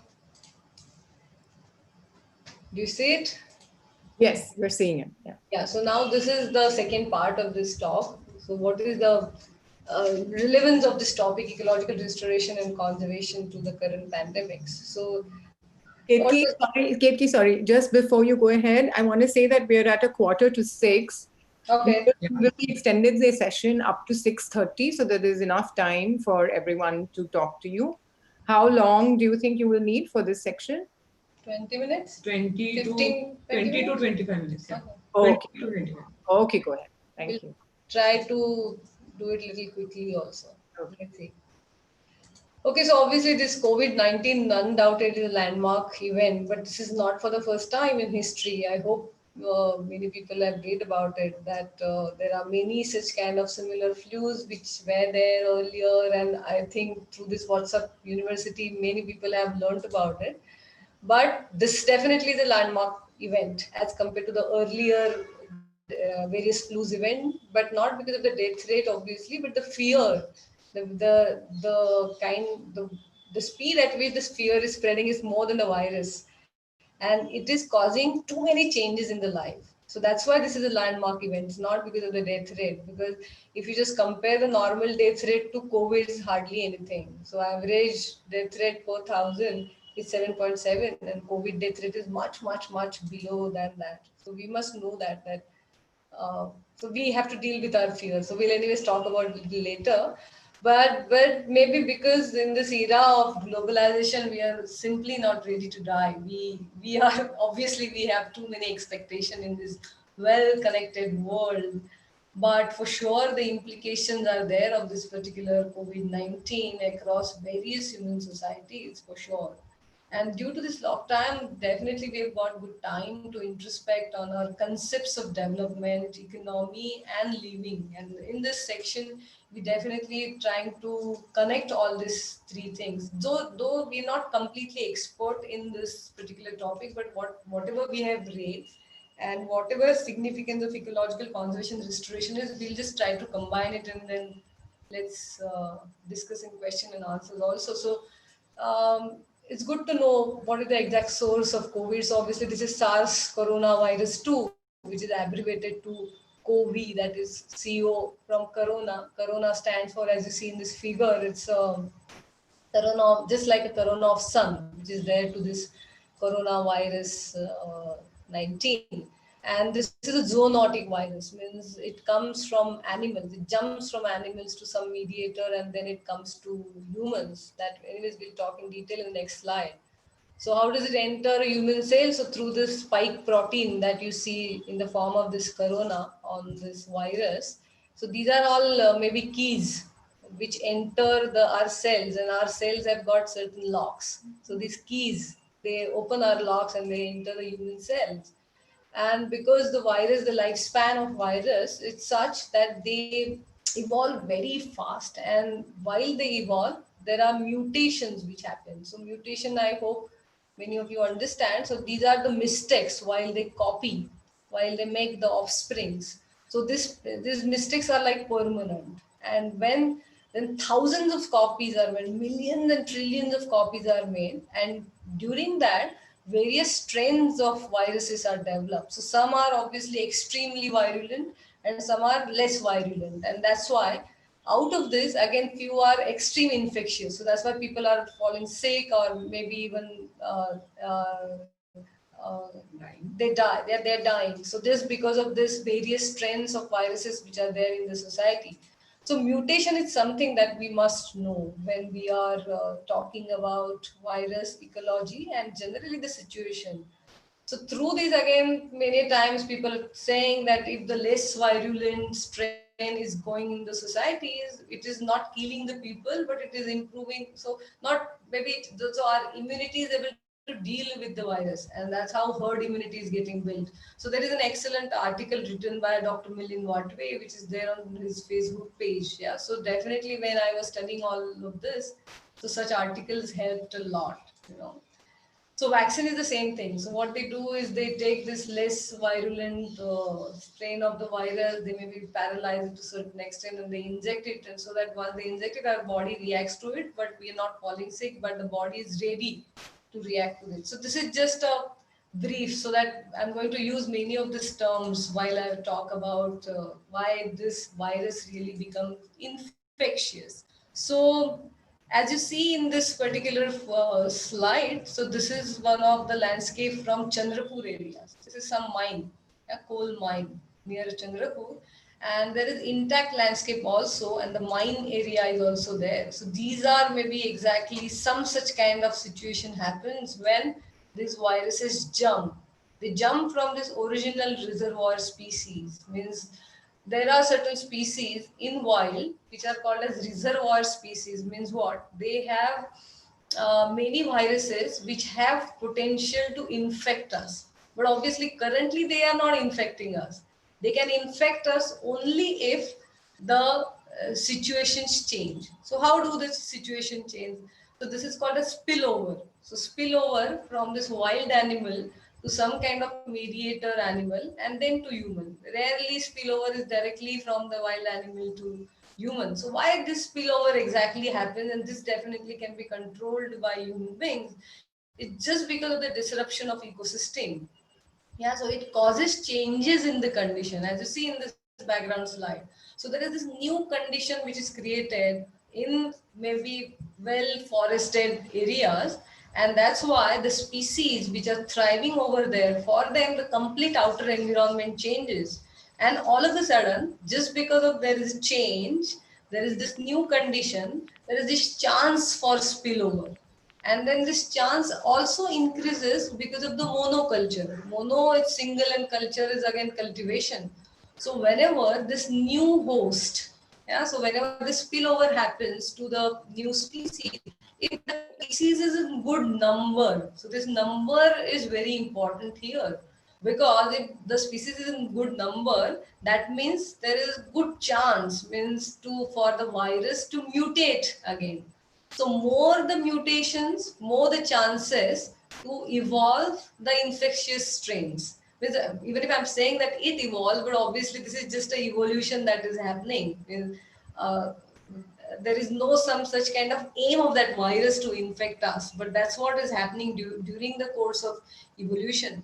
So wherever there is monoculture, that is one single species in good number. So say for example, right now they are guessing that this novel corona has come from some Yunnan cave bat, which is near Wuhan city in China. But obviously it's not proven completely as yet, because the genome of this Yunnan cave bat is matching with corona only by 94%. Maybe 6% genomes are sequence is not matching to this SARS-CoV-2. So maybe this particular change has happened in the mediator wild animal. Yeah, so when the mutations are happening, so obviously that's why they are relating it to the China wet markets, because in the wet markets you have this species in like in thousands. So again in good number, that's why the virus is mutating, and while mutating, it has developed some kind of strain, which is again matching the lock of the human cell, and at the same time, it is infectious. Yeah. So the moment you have any species is good is large number, fairly large number mutations happen, and obviously human beings are there in like great population. The mutations are happening all the time. But if you look at this, means keeping all this argument against intact ecology and biodiversity, it creates many barriers for its spread. How? So say for example, the same photograph that you're watching at. So if at all this cave, or say let's take an example of again the Yunnan cave in the Wuhan. Let's imagine if there are no so many animals are not there, so the monoculture is not there, but instead of that there is diverse wild species are there. So obviously this virus is, even if it spills over, it doesn't have any chance to mutate and develop into infectious strain just because of diverse species. So diversity is extremely important. And again, diversity is maintained by intact ecology. That's why we are saying that intact ecology and biodiversity is extremely important to control the spread of virus. But of course, there could be many other reasons. There's not enough research which is really showing it like a black and white. But definitely, this is one of the reasons. But it points out, like all the researches that people have been doing, they are pointing to the same thing. Exactly. And then why there is this importance of maintaining ecology? So recently during this lockdown, we've read many things. Like one of the book is so medical books also. So if you look at the evolutionary thinking in medicine, it definitely says or points to this maintaining ecology and biodiversity. What it says that ultimately outer environment changes the inner environment. Say for example, if there is cold outside, I start sneezing. So outer environment changes the inner environment. Everyone agrees to that. So there is enough research establishing importance of biodiversity and ecology. So if in your outer environment there are enough wild species or at least diversity is there, even if it's not wild, even if it's domesticated species are there, but if that diversity is there, it maintains your immunity for sure. And there are many research papers which are available on the internet that you can definitely go through that. So these are three papers that we really liked. So the first one is hygiene hypothesis, second is old friends hypothesis, and third is biodiversity hypothesis. So what this hypothesis says, so definitely we're not denying the importance of hygiene at all, but if at all we are extreme about say we're taking extreme care when it comes to hygiene, then it is definitely troublesome. That's what many doctors and practitioners and ecologists are saying. And also add to that, like instant treatments. So for example, even infants treatments have increased like anything. And if you have infant treatment, the time of immediately after the birth, you have then pathologies in the old age. Enough examples are about that. So then old friends hypothesis. So what old friends hypothesis say? So again, combining it to hygiene. So if at all hygiene is to a certain extent controlled, then you have n number of viruses and bacteria, microbes around you, and you are evolving with that since childhood. So that co-evolution happens. So that virus or any whatever microbe is staying within your body, just like your friend. So it is not killing you, and you are also not killing that particular virus. But both of us are like have achieved some such kind of relationship that we are okay with each other. So in that case, obviously, such kind of infectious strains never get developed. And as against this, maybe less biodiverse area. So that's what biodiversity hypothesis is all about. That again, there are enough case studies. So one of the interesting case studies is from Poland. So in Poland, when Poland became a UN member, so that time they changed their policies, definitely agricultural policies, and the land use got changed like anything. So the way they would earlier used to do agriculture, it completely changed. Also the domestic animals, that so cows for example and other animals which were there around their houses, they completely got replaced, and slowly it started becoming urbanizing, and also the agriculture was becoming mechanized. So during all this, so there are few researchers who studied that when the Poland was really biodiverse in terms of wild as well as domestic biodiversity, then the diseases like allergies were completely controlled. And within those whatever 4 5 years 10 years, the allergies and all these diseases increase like anything.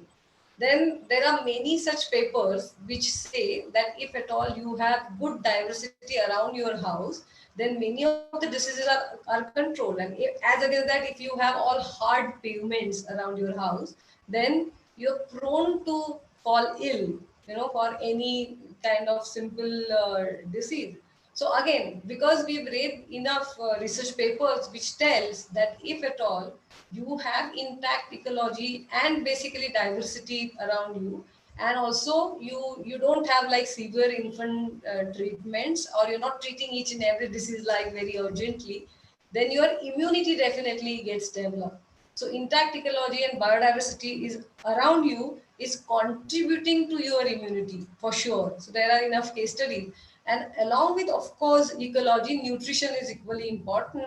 And the traditional diversity which was there in our food. So obviously in India, it changes as per the climate. So the food that is eaten in the north is not the same in the south, because the climatic demands are different. So as well, we see that it's high time we integrate both of this. So otherwise, what is happening that due to globalization, we love to eat the same food everywhere. We are always happy to have Subway wherever we go. So even if we know that this wheat roti or bhakri is good for us, we keep on eating maybe cakes and मैद्याला काय म्हणतात मैद्याचे बनवलेले पदार्थ. Refined. So yes, so refined. So just because maybe this medical field is assuring us that we're not going to, maybe we're not going to die even if we eat those, but for sure, this earlier traditional food was supplying us high degrees of nutrition, and which was maintaining or contributing to the immunity definitely. And of course, lifestyle. Sorry, I didn't change this slide to English. This is in Marathi, but this, just to tell you quickly. So this particular diagram is just telling that ultimately there are implications of this modern lifestyle. So the first thing definitely ahar, that is your diet. So due to this diet, you have obesity, we have maybe diseases like diabetes. Then obviously we don't have these old friends with us now because of again the lifestyle. And then there are deficiency of vitamins like vitamins D basically. Then there are mental stress which is increasing, and also add to all this there is a lot of pollution in the cities. So all this change the gut bacteria. So the function of gut bacteria is altered, which ultimately affects the immunity. And altered immunity again is easy bed for any virus to just catch on us.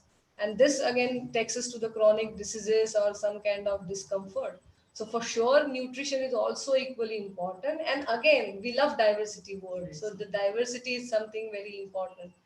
So again, coming, so just to take away from this particular thing is development ultimately is causing disruption of the ecosystem. So the way we are, so the conventional development of the entire world, so it is taking us towards the disruption.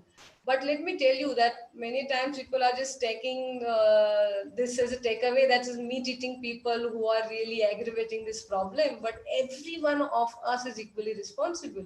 So if at all we are using industrial product like smartphone, even right now, all of us are using laptops and the internet and whatnot. So all these resources are coming from the, again, intact ecology.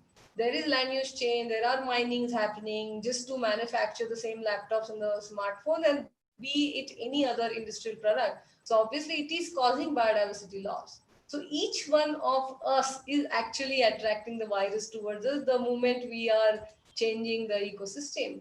Then obviously population is one of the biggest culprits. So it's not only population, but population multiplied by consumption. So if at all we live a lifestyle like a tribal man who's there maybe out of coverage somewhere, doesn't have a mobile, so his footprint, carbon footprint is obviously very less. But the kind of aspirations that we have, because of that, we keep on consume more and more and more every day, just because again the current developmental model. So what is that again? The measures are also like GDP. So that models also develop aspirations of every individual, so that we earn more. Yeah, and it is just shaped because of this economic, which also we're going to talk a little bit after this subsection. And every one of us strives to progress to consume more. So that's what we think. So what we said earlier, that we really introspect about this, that if at all we're consuming more, that means we are causing land use change, that means we are causing biodiversity loss, and we are changing ecosystem. So obviously there has to have some kind of threshold. Why this threshold is necessary? Because we are ultimately crossing planetary boundaries. So there are 9 planetary boundaries you can Google. So if at all you cross that, it's going to threat our own life. Yeah, so say for example, just to give an example of ozone layer. So a few decades back, there was hole in the ozone layer, and it was directly harming the local people living over there. Same is the case with, say, for example, climate change. The way the temperature of the earth is changing, there are so many things which are booming back to us. So even if we are progressing, this progress is booming back to us in terms of many bad effects on our life itself. Yeah, but still we are just going ahead with that, and every time we cross that planetary boundary, means we cross that tipping point, and then we realize, oh no, no, no, that's really bad with the ozone layer. Then we develop certain policies which would not have appliances which emit CFC or the bad gases, and then we corrected it, and now ozone layer is almost, I think, back to its original level. But we always go till there, we cross the threshold, and then we realize. So that's why the argument here is that instead of every time crossing our own life boundaries, or the very foundation of our life is offered by these boundaries, so why not to think over it? Because there are maybe few scientists and researchers who are talking about the intact ecology and its benefits to the human life, not only in terms of what you can say, providing services and goods, but also in providing good health. So why not to actually wake up in time and then address this? So what is the solution? Obviously, restoration of ecosystem, because if we are consuming more, we need to restore that.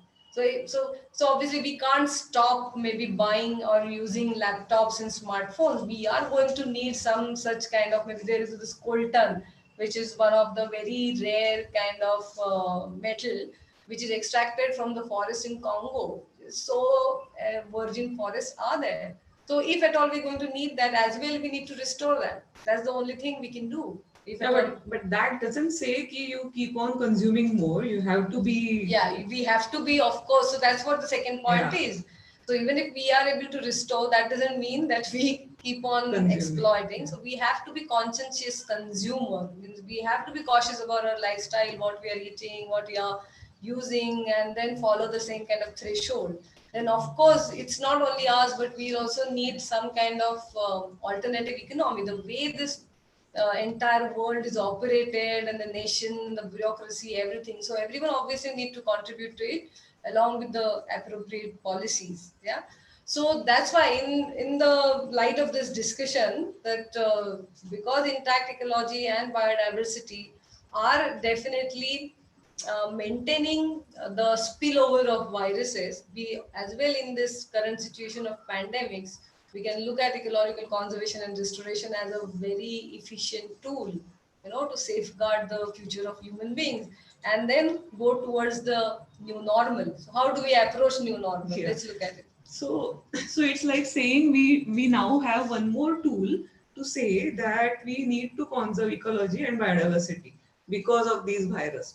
Earlier also viruses were there, but since we keep on having, since development is there, now the viruses are there, so we need to react, we need to respond, and we need to be wise. So what we are saying is that let's resume to a wise normal, not a new normal, because who knows earlier normal was okay or not. Many people are saying that the earlier normal, it was not okay. So that is why we need to change. And that is why people are saying that we need to resume to a new normal. So which should be a wise normal, we say. So just to recap, what were the humans effects on humans of all this COVID and lockdown and people staying at home? It was, entire thing was locked. Like the humans were locked.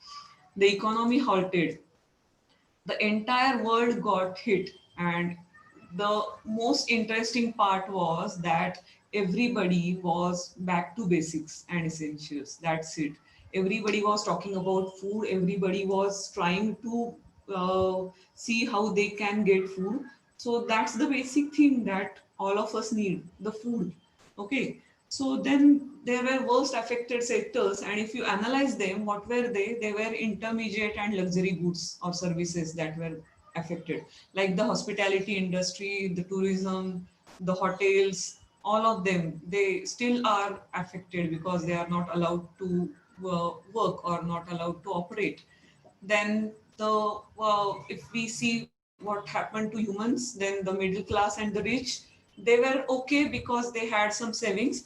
But the farmers, those who were migrated to cities, they went back, they started resuming farming.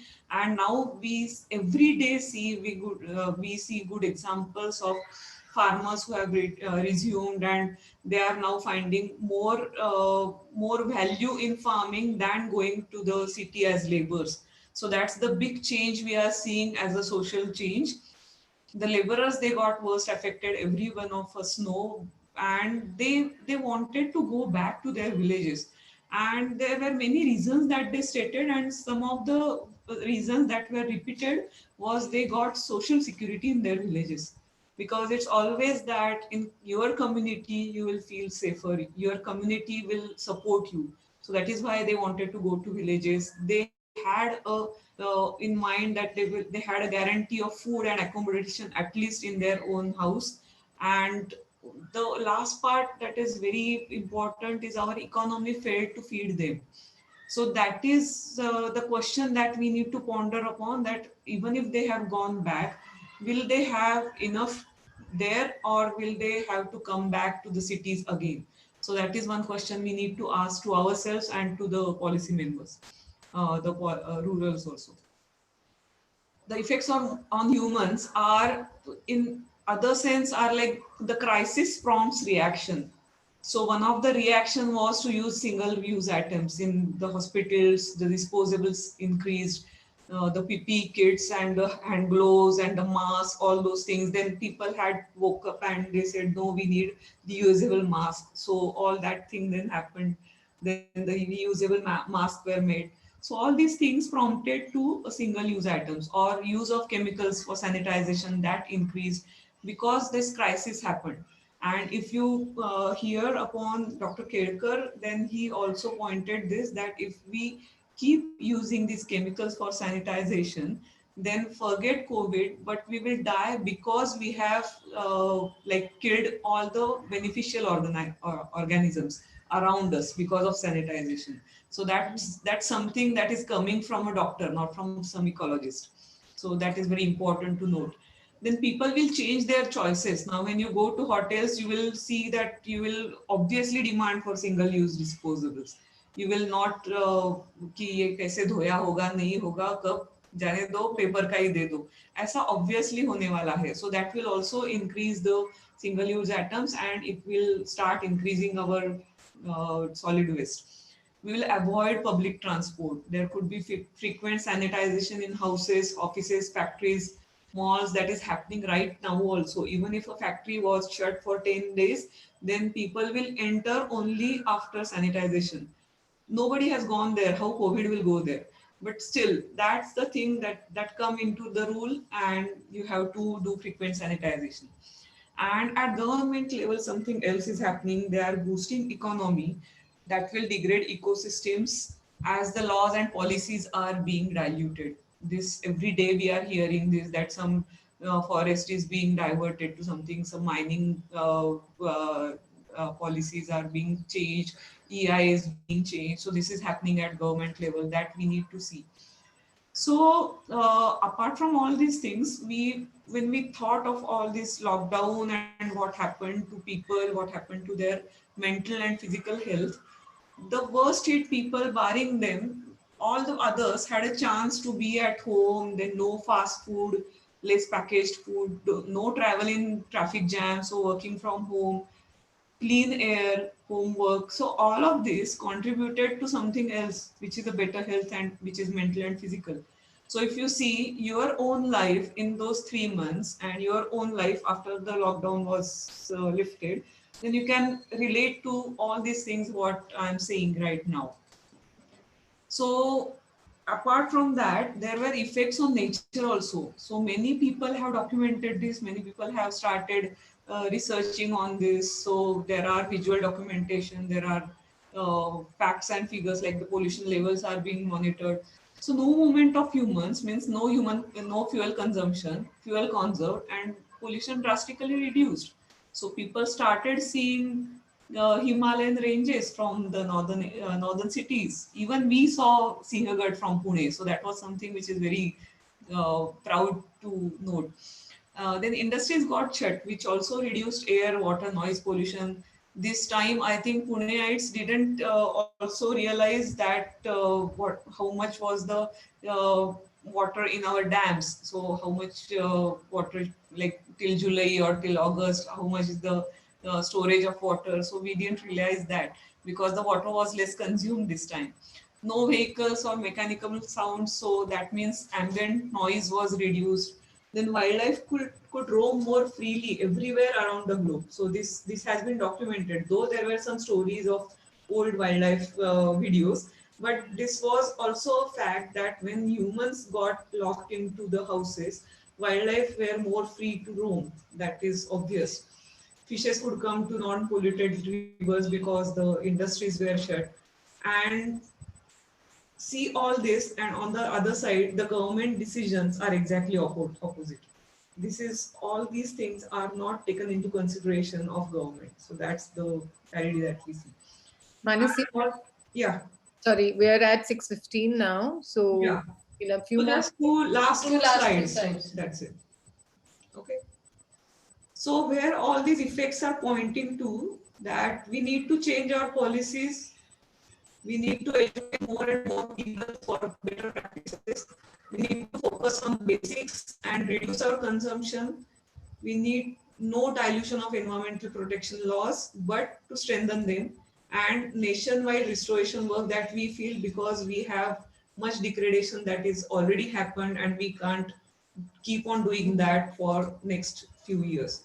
So it's like becoming self-reliant from ourselves, from our houses to our societies, to our working environments. If we own a farmland, how we can have it more in tune with nature than degrading it more towards development, or having inculcating the eco-wise practices in every individual and to our working environment, to our businesses, and to empower people working for nature with whatever skill you can. So that's the thing we should look forward to. And we feel that eco restoration is an active tool. The land degradation that is happening, if you see the numbers, it's like 12 million hectares of land annually, which can actually grow equivalent to 12 million tons of grain. So that is huge. So we can't stop it and just be silent. We have to be vocal for a better nature. And the landscape restoration, I'm not saying ecological restoration, but landscape restoration that will integrate all the needs of people and wildlife, not just wildlife. Like Aparna said, that the landscape have been having human domination always. So we have to have a balance in that, not only for ecology but for ourselves. So these are the four capitals that I would like to mention, and that will give returns also, like the inspiration, natural capital. Okay. One I think second. that it is all about. So this is all about restoring the landscape. Definitely for ecology, for non-human beings, cater to the needs of human beings. Yeah. You know. So right now the landscapes are such that we call it as ecological poverty. So the ecological poverty is there. That's why if people are not earning, we are not able to feed them. You know, Pradhan Desh we say, you know. But beyond that, so we have a great potential to maybe have alternative many food resources, but we are not able to do that just because ecological degradation is there. So what we are saying, we need to combine this both, that how to feed people, how to make the landscapes lively, how to restore them, and then address the needs of both human beings and non-human beings. So with this, I think we would like to stop here. Yeah. And take the questions. Thank you. Thank you for patient hearing. थोड़ा लंबा हो गया. Can you stop sharing the screen? Yes. Yeah, we'll stop. Just a moment. Yeah.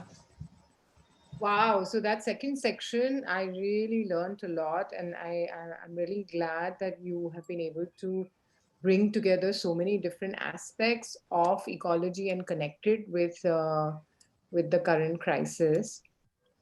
So thank you for that. We are running quite late, so I'm going to now just invite, and Sunita had to leave. We still have Aparna and Okay. Varsha with us. If Varsha, Aparna, if you have anything to say, and then I'd like to.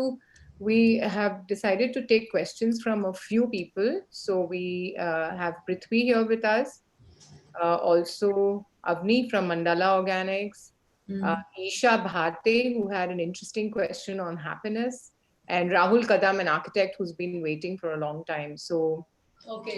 let's start with Aparna and Varsha if they have anything to share, and then we can invite the others to talk also. I Honestly, think, I have nothing to say. yeah. It was all Considering the time, let's go to the questions. Okay. Varsha? Varsha's fine also. So, Prithvi, are you with us?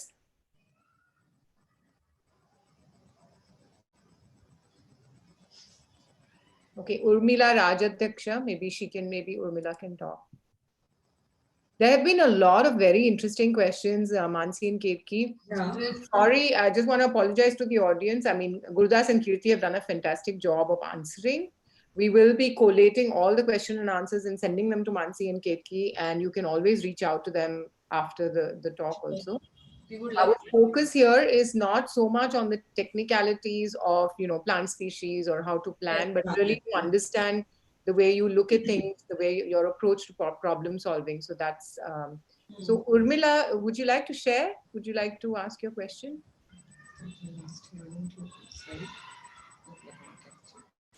I don't know. Share करते हैं. अच्छा, that's fine. I think it's Hello. okay. We can also let's have Rahul Kadam then. In the Okay. meantime.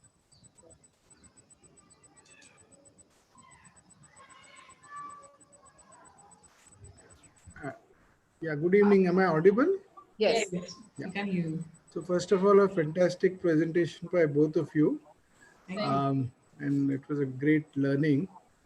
I just want to just give a small context and ask the question. As an architect, I am involved in designing a lot of corporate spaces, and a lot of our work involves adaptive reuse and repurposing of properties. So where we transform old into new. And one of the things we have been doing consciously is to restore existing landscapes in urban settings. So, for example, in some of the projects, we've made sure that not a single tree is cut, or if the landscape was spoilt and ignored, it is restored back.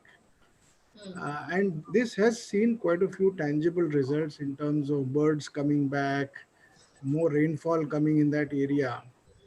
But every time such projects come, a lot of time I feel sometimes is wasted in educating clients why we have to do these things. And it's a struggle. I can see the smile on your face, which says it all. So are there some, factual guidelines like a doctor would tell a patient, that these are the 5 or 10 things you need to do? Because I've been doing this through my own reading and research wherever I can find. But are there some guidelines in your research that you've come across which give some concrete steps, particularly for urban areas? Because we are losing trees every day. Now it can't be a fashion statement, I'm saving a tree, it's a necessity. Yeah, true. So I just wanted to ask that. Yeah. So you rightly said that it takes a lot to convince people, and so don't say that it is wasting time. It's like you are investing time in convincing them, and they may get converted at some point of your time. I am very sure of that. And for guidelines as such, unfortunately, there are no such guidelines which are created, but and the design of our urban areas are such that they don't accommodate the natural things. that like you can't plant on roadsides. There are many problems on roadsides. There are problems in our houses. People need it for parking and all those things. But still, one thing could be keep. We should plant always the native plants, and unfortunately, we have to keep on squeezing areas for plantation. So that's very rightly said by you. Hmm. But right now, I really don't see any such guideline which So can be. one thing we have been doing Huh. is whenever a similar project comes, I mean, I'm more focused on saving what is there. Okay. Yeah, So we have now, like in this pandemic, one or two projects came, but we couldn't take clients to the sites where we've actually, done this successfully because there were no mm, permissions, right. and they just don't understand. Mm. So sometimes you feel that's where the time wasted. I'm saying because it could have been channelized for something doing much Yeah. more. So, yeah. So what we feel is always these kind of examples, they don't come to people. Like they Hmm. are not known to many people. Right.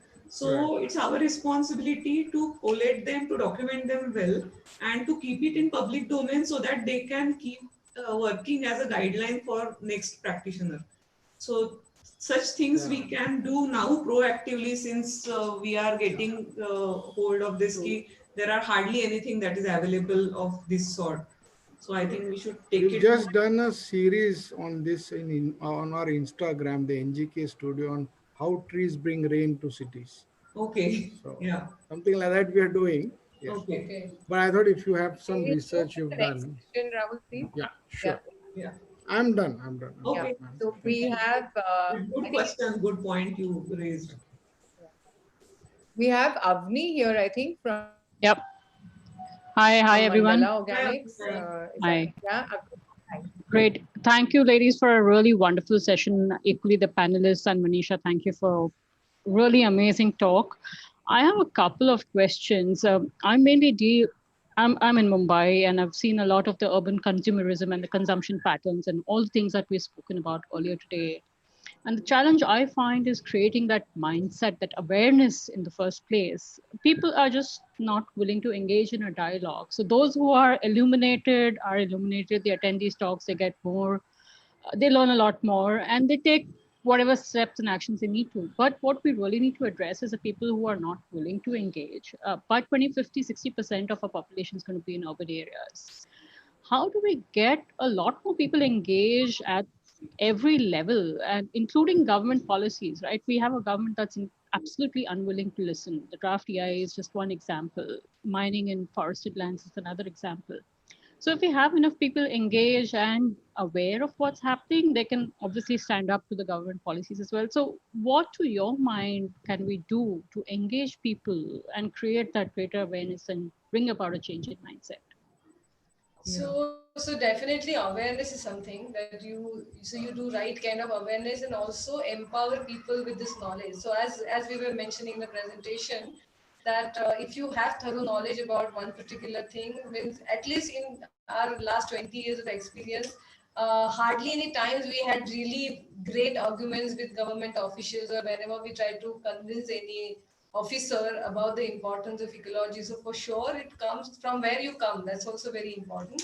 And also, I think we need to work with the system. So as you're saying, if at all we wish to take it to the mass scale, we have to work with system. But it also happens that maybe people like us are They that we keep shy coming. off Yeah. from maybe getting involved with the government Yep. officers or the government system because it's Yep. quite a time taking. Literally, Cumbersome. one of our friends say that it's like slower than God. So what do you do with that? So it's It's a very pain. difficult. Yeah.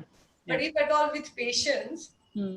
we work with them, it gets a good results to us. Also, just to tell you very quickly, because I happen to be there on Joint Forest Management Committee for Pune City. So me and one of my friend, we were there after them for 5 years, completely. We've been telling them that whatever plan Wow. we do, just we have to do, we assure that native plants has to be there. And ultimately, after 5 years, definitely it happened. And on Pune Hills, there is no single non-native tree which gets planted. But From obviously, forest department. from forest department. Yeah. So, oh yeah, it's forest department. It's not government. Wow. That's some patience you've got. Yeah, so but that's what means. Ultimately, we believe in that you just need to make friendship with all Yeah. these officers. Maybe Yeah. even we were talking to this nursery man who's getting the seeds. So Yeah. all such kind of. So you have to have patience for sure, and you have to work with the system. Then only I think definitely changes could be there. We are Yeah. definitely optimistic, but I think we are not reaching out. No, the thing is that awareness and education has to increase a lot. But Absolutely. that and the mindset of people has to change. But that will not happen in a night.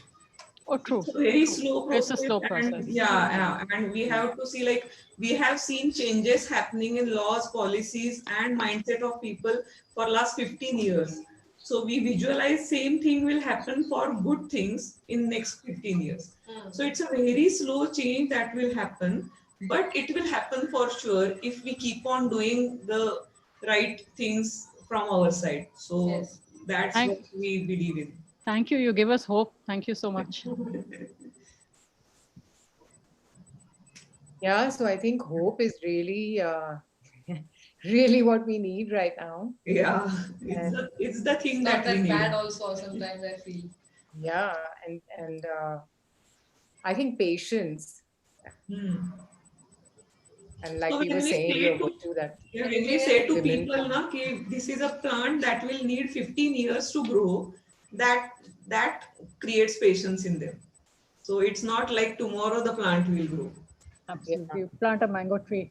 Yeah. Have you ever had this happen to you that you were working on a particular plot of land and then for some reason the owner could not continue to do the work and then ended up developing it in a completely different way? So all the effort that you put into it, because what I see is, if this is going to take so long and then the owner has to have the patience, and then maybe only very wealthy landowners can do this and it's not applicable to more middle class people who have small plots of land.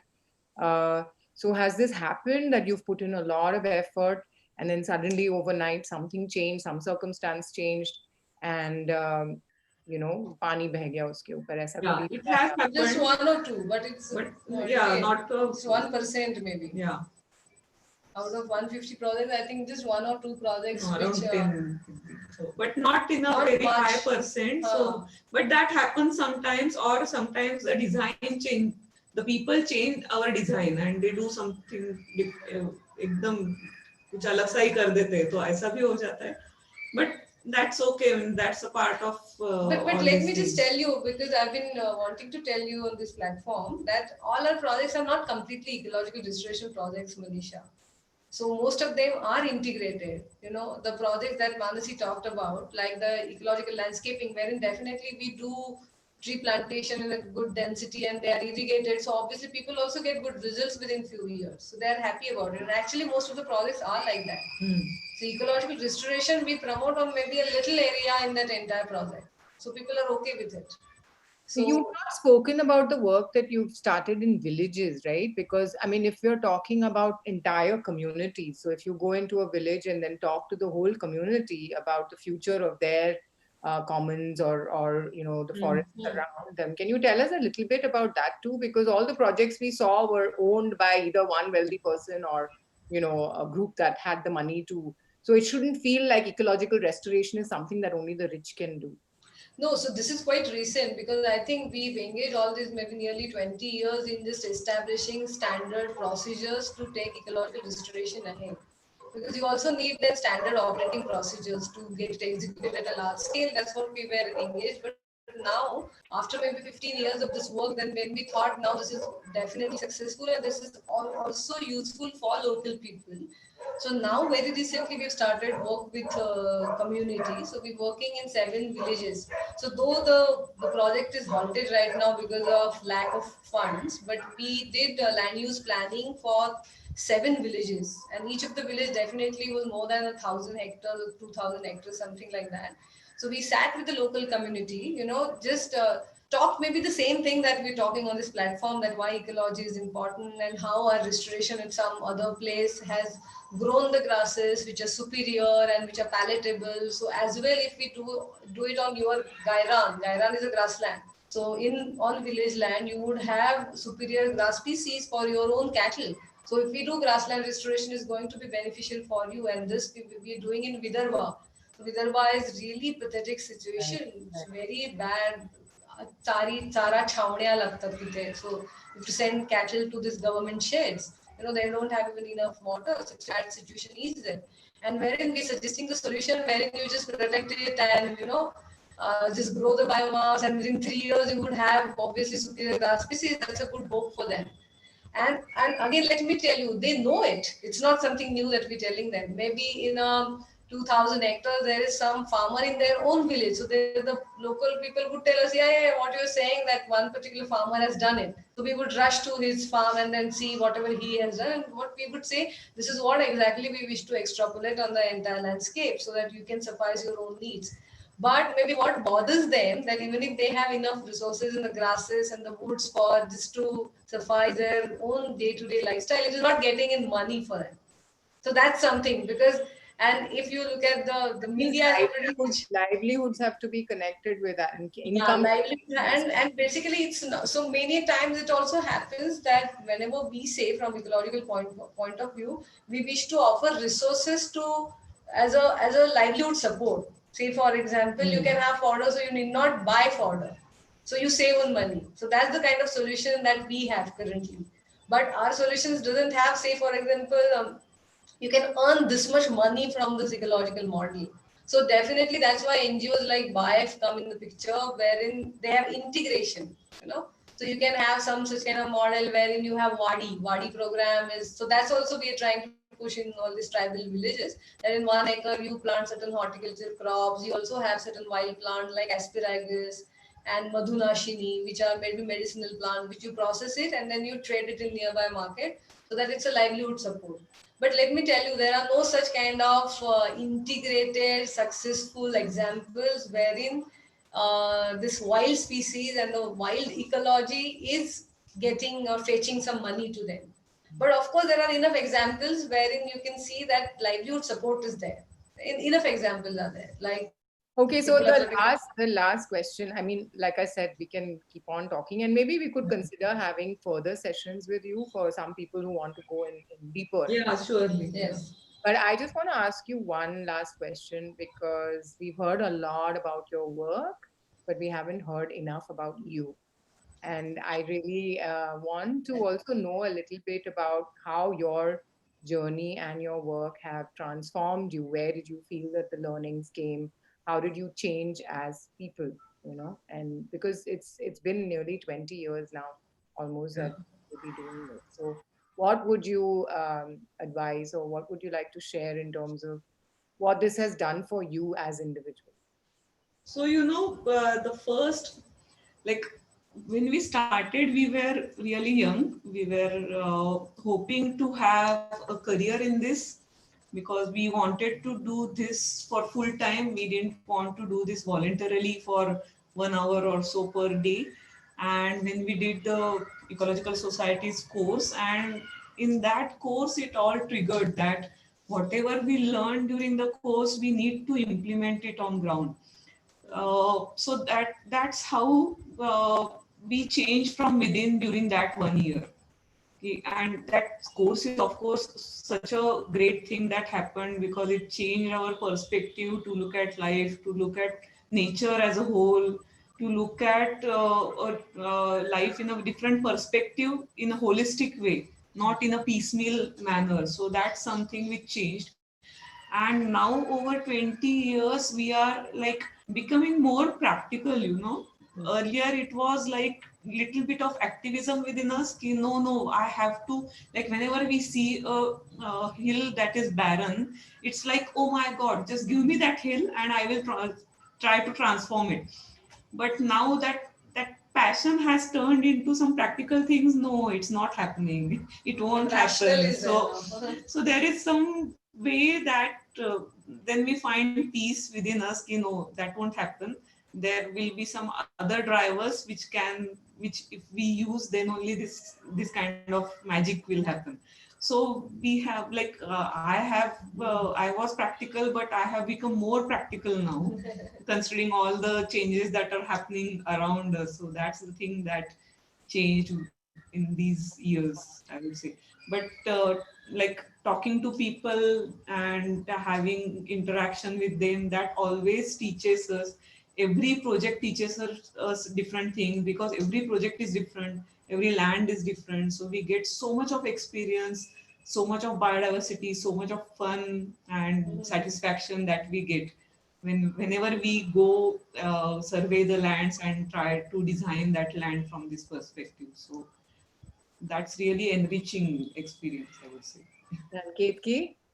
Yeah, I think same. So it has been an enriching experience. So every time you're in the field and you look at the same kind of vegetation set, but there are new lessons every time. Yeah. That's something really fulfilling here. Means, and then you also then get to slowly know that how you wish to shape your future, how you wish to go, how you wish to take it ahead.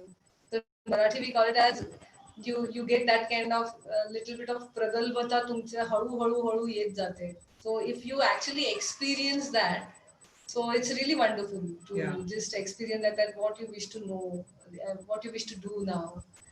So Yeah, so I'm not sure how to answer your question, but You know, there are realizations of same landscape every year which are different.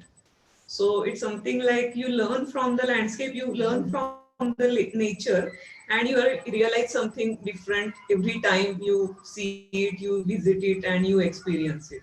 So it's a constant learning process that happens with nature. it is that now the main the change that has happened maybe is now we wish to take it at large scale. That's why I think we're working with villagers. So earlier we were happy कि नहीं नहीं आपला 2 acre 24 acre that is fine, but now we feel like no, definitely this is going to happen at a large scale. Why not to take it to large scale? So yeah, so that's a change for sure.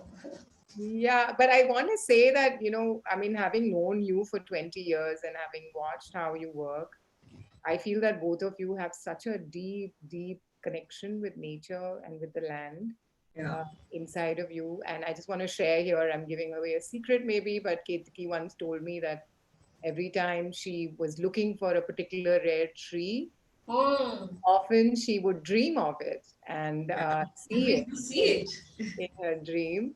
And then she would find it in the next time she went out. And I think that beautiful, mystical experience that you have is because of all the time that you spend in nature and the seva in a sense that you have done for ecology. And I think that's really inspiring for us to watch. So on behalf of everyone, I want to thank you not only for coming here today, but also for all the work and the patience with which you've done this work. And I really hope that we can maybe in the future get some youngsters to speak to you, because I think the younger people need to have role models like this and need to see that this can be a real career to go and a path that we can walk on. So I think there are quite a few sessions, ideas of more sessions that we'll have with you. And not but for now, we'll stop here. And I just want to take a few more minutes. We still have 86 people with us. I want to just briefly introduce our next session. So, Ashwini. Manisha, just a minute. I just want to make a point. You mentioned that all this work which is done is on lands of wealthy people. That's true, but we try to keep it to minimum. And fortunately, we have many wealthy people around, and we have not reached them at all. Right. So we have reached just 1% of them. So even if all the wealthy people come in and start doing this, that will be a great job for restoration. That's for sure. Thank you. Thank you for clarifying it. Yeah. Can I just show that last slide? And then over to you. Yeah, Ashwini.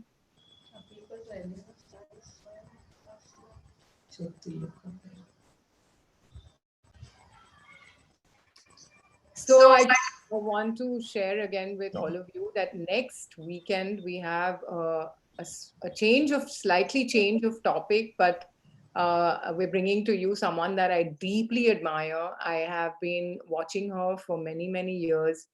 She's the founder of Mahir Ashram. Sister Lucy has started her path as a Christian nun, but she has redefined the entire approach that she has to faith and religion. And we have been watching her work also on the ground with communities, with homeless people. And she has created an interfaith association for service to humanity and nature. So we are very, very honored that she will be joining us next Sunday. And I feel that many of our sessions so far have been very focused on environment and ecology, and I'm happy about that. But we also need to recognize that unless we can rebuild our society to be more sensitive, more compassionate, empathetic, and inclusive, we will be looking at only one half of it if we don't look at the human perspective also. So please, I welcome you all, even if you may not particularly feel that this is your topic, but do come, because I think that speaking about love and understanding love and how to share love, especially in times like this, is extremely important. And there's no better person to talk about it than Sister Lucy. So with that, I thank you all very, very much. And I hope that you can join us again next Sunday. We have requested all of you to let us know if you want to have a single sign-on, which means that if you ask for a single sign-on, then you don't have to sign in every single time. We have your email address and your contact details, and we will simply send you the invite for the next session. So I hope that you will keep coming, and we'll see you really soon. Thank you, Manasi and Ketaki. Thank you so much, Manisha. Thanks all. And also Aparna, Varsha, Sunita, and the rest of you. And thank you to the audience for being patient with us. We have not taken all of your questions, but we will be sending the questions to Manasi and Ketaki, and you can always reach out to them yourself. Sure. Yes. Yeah. Okay. Bye. Thank you. Bye.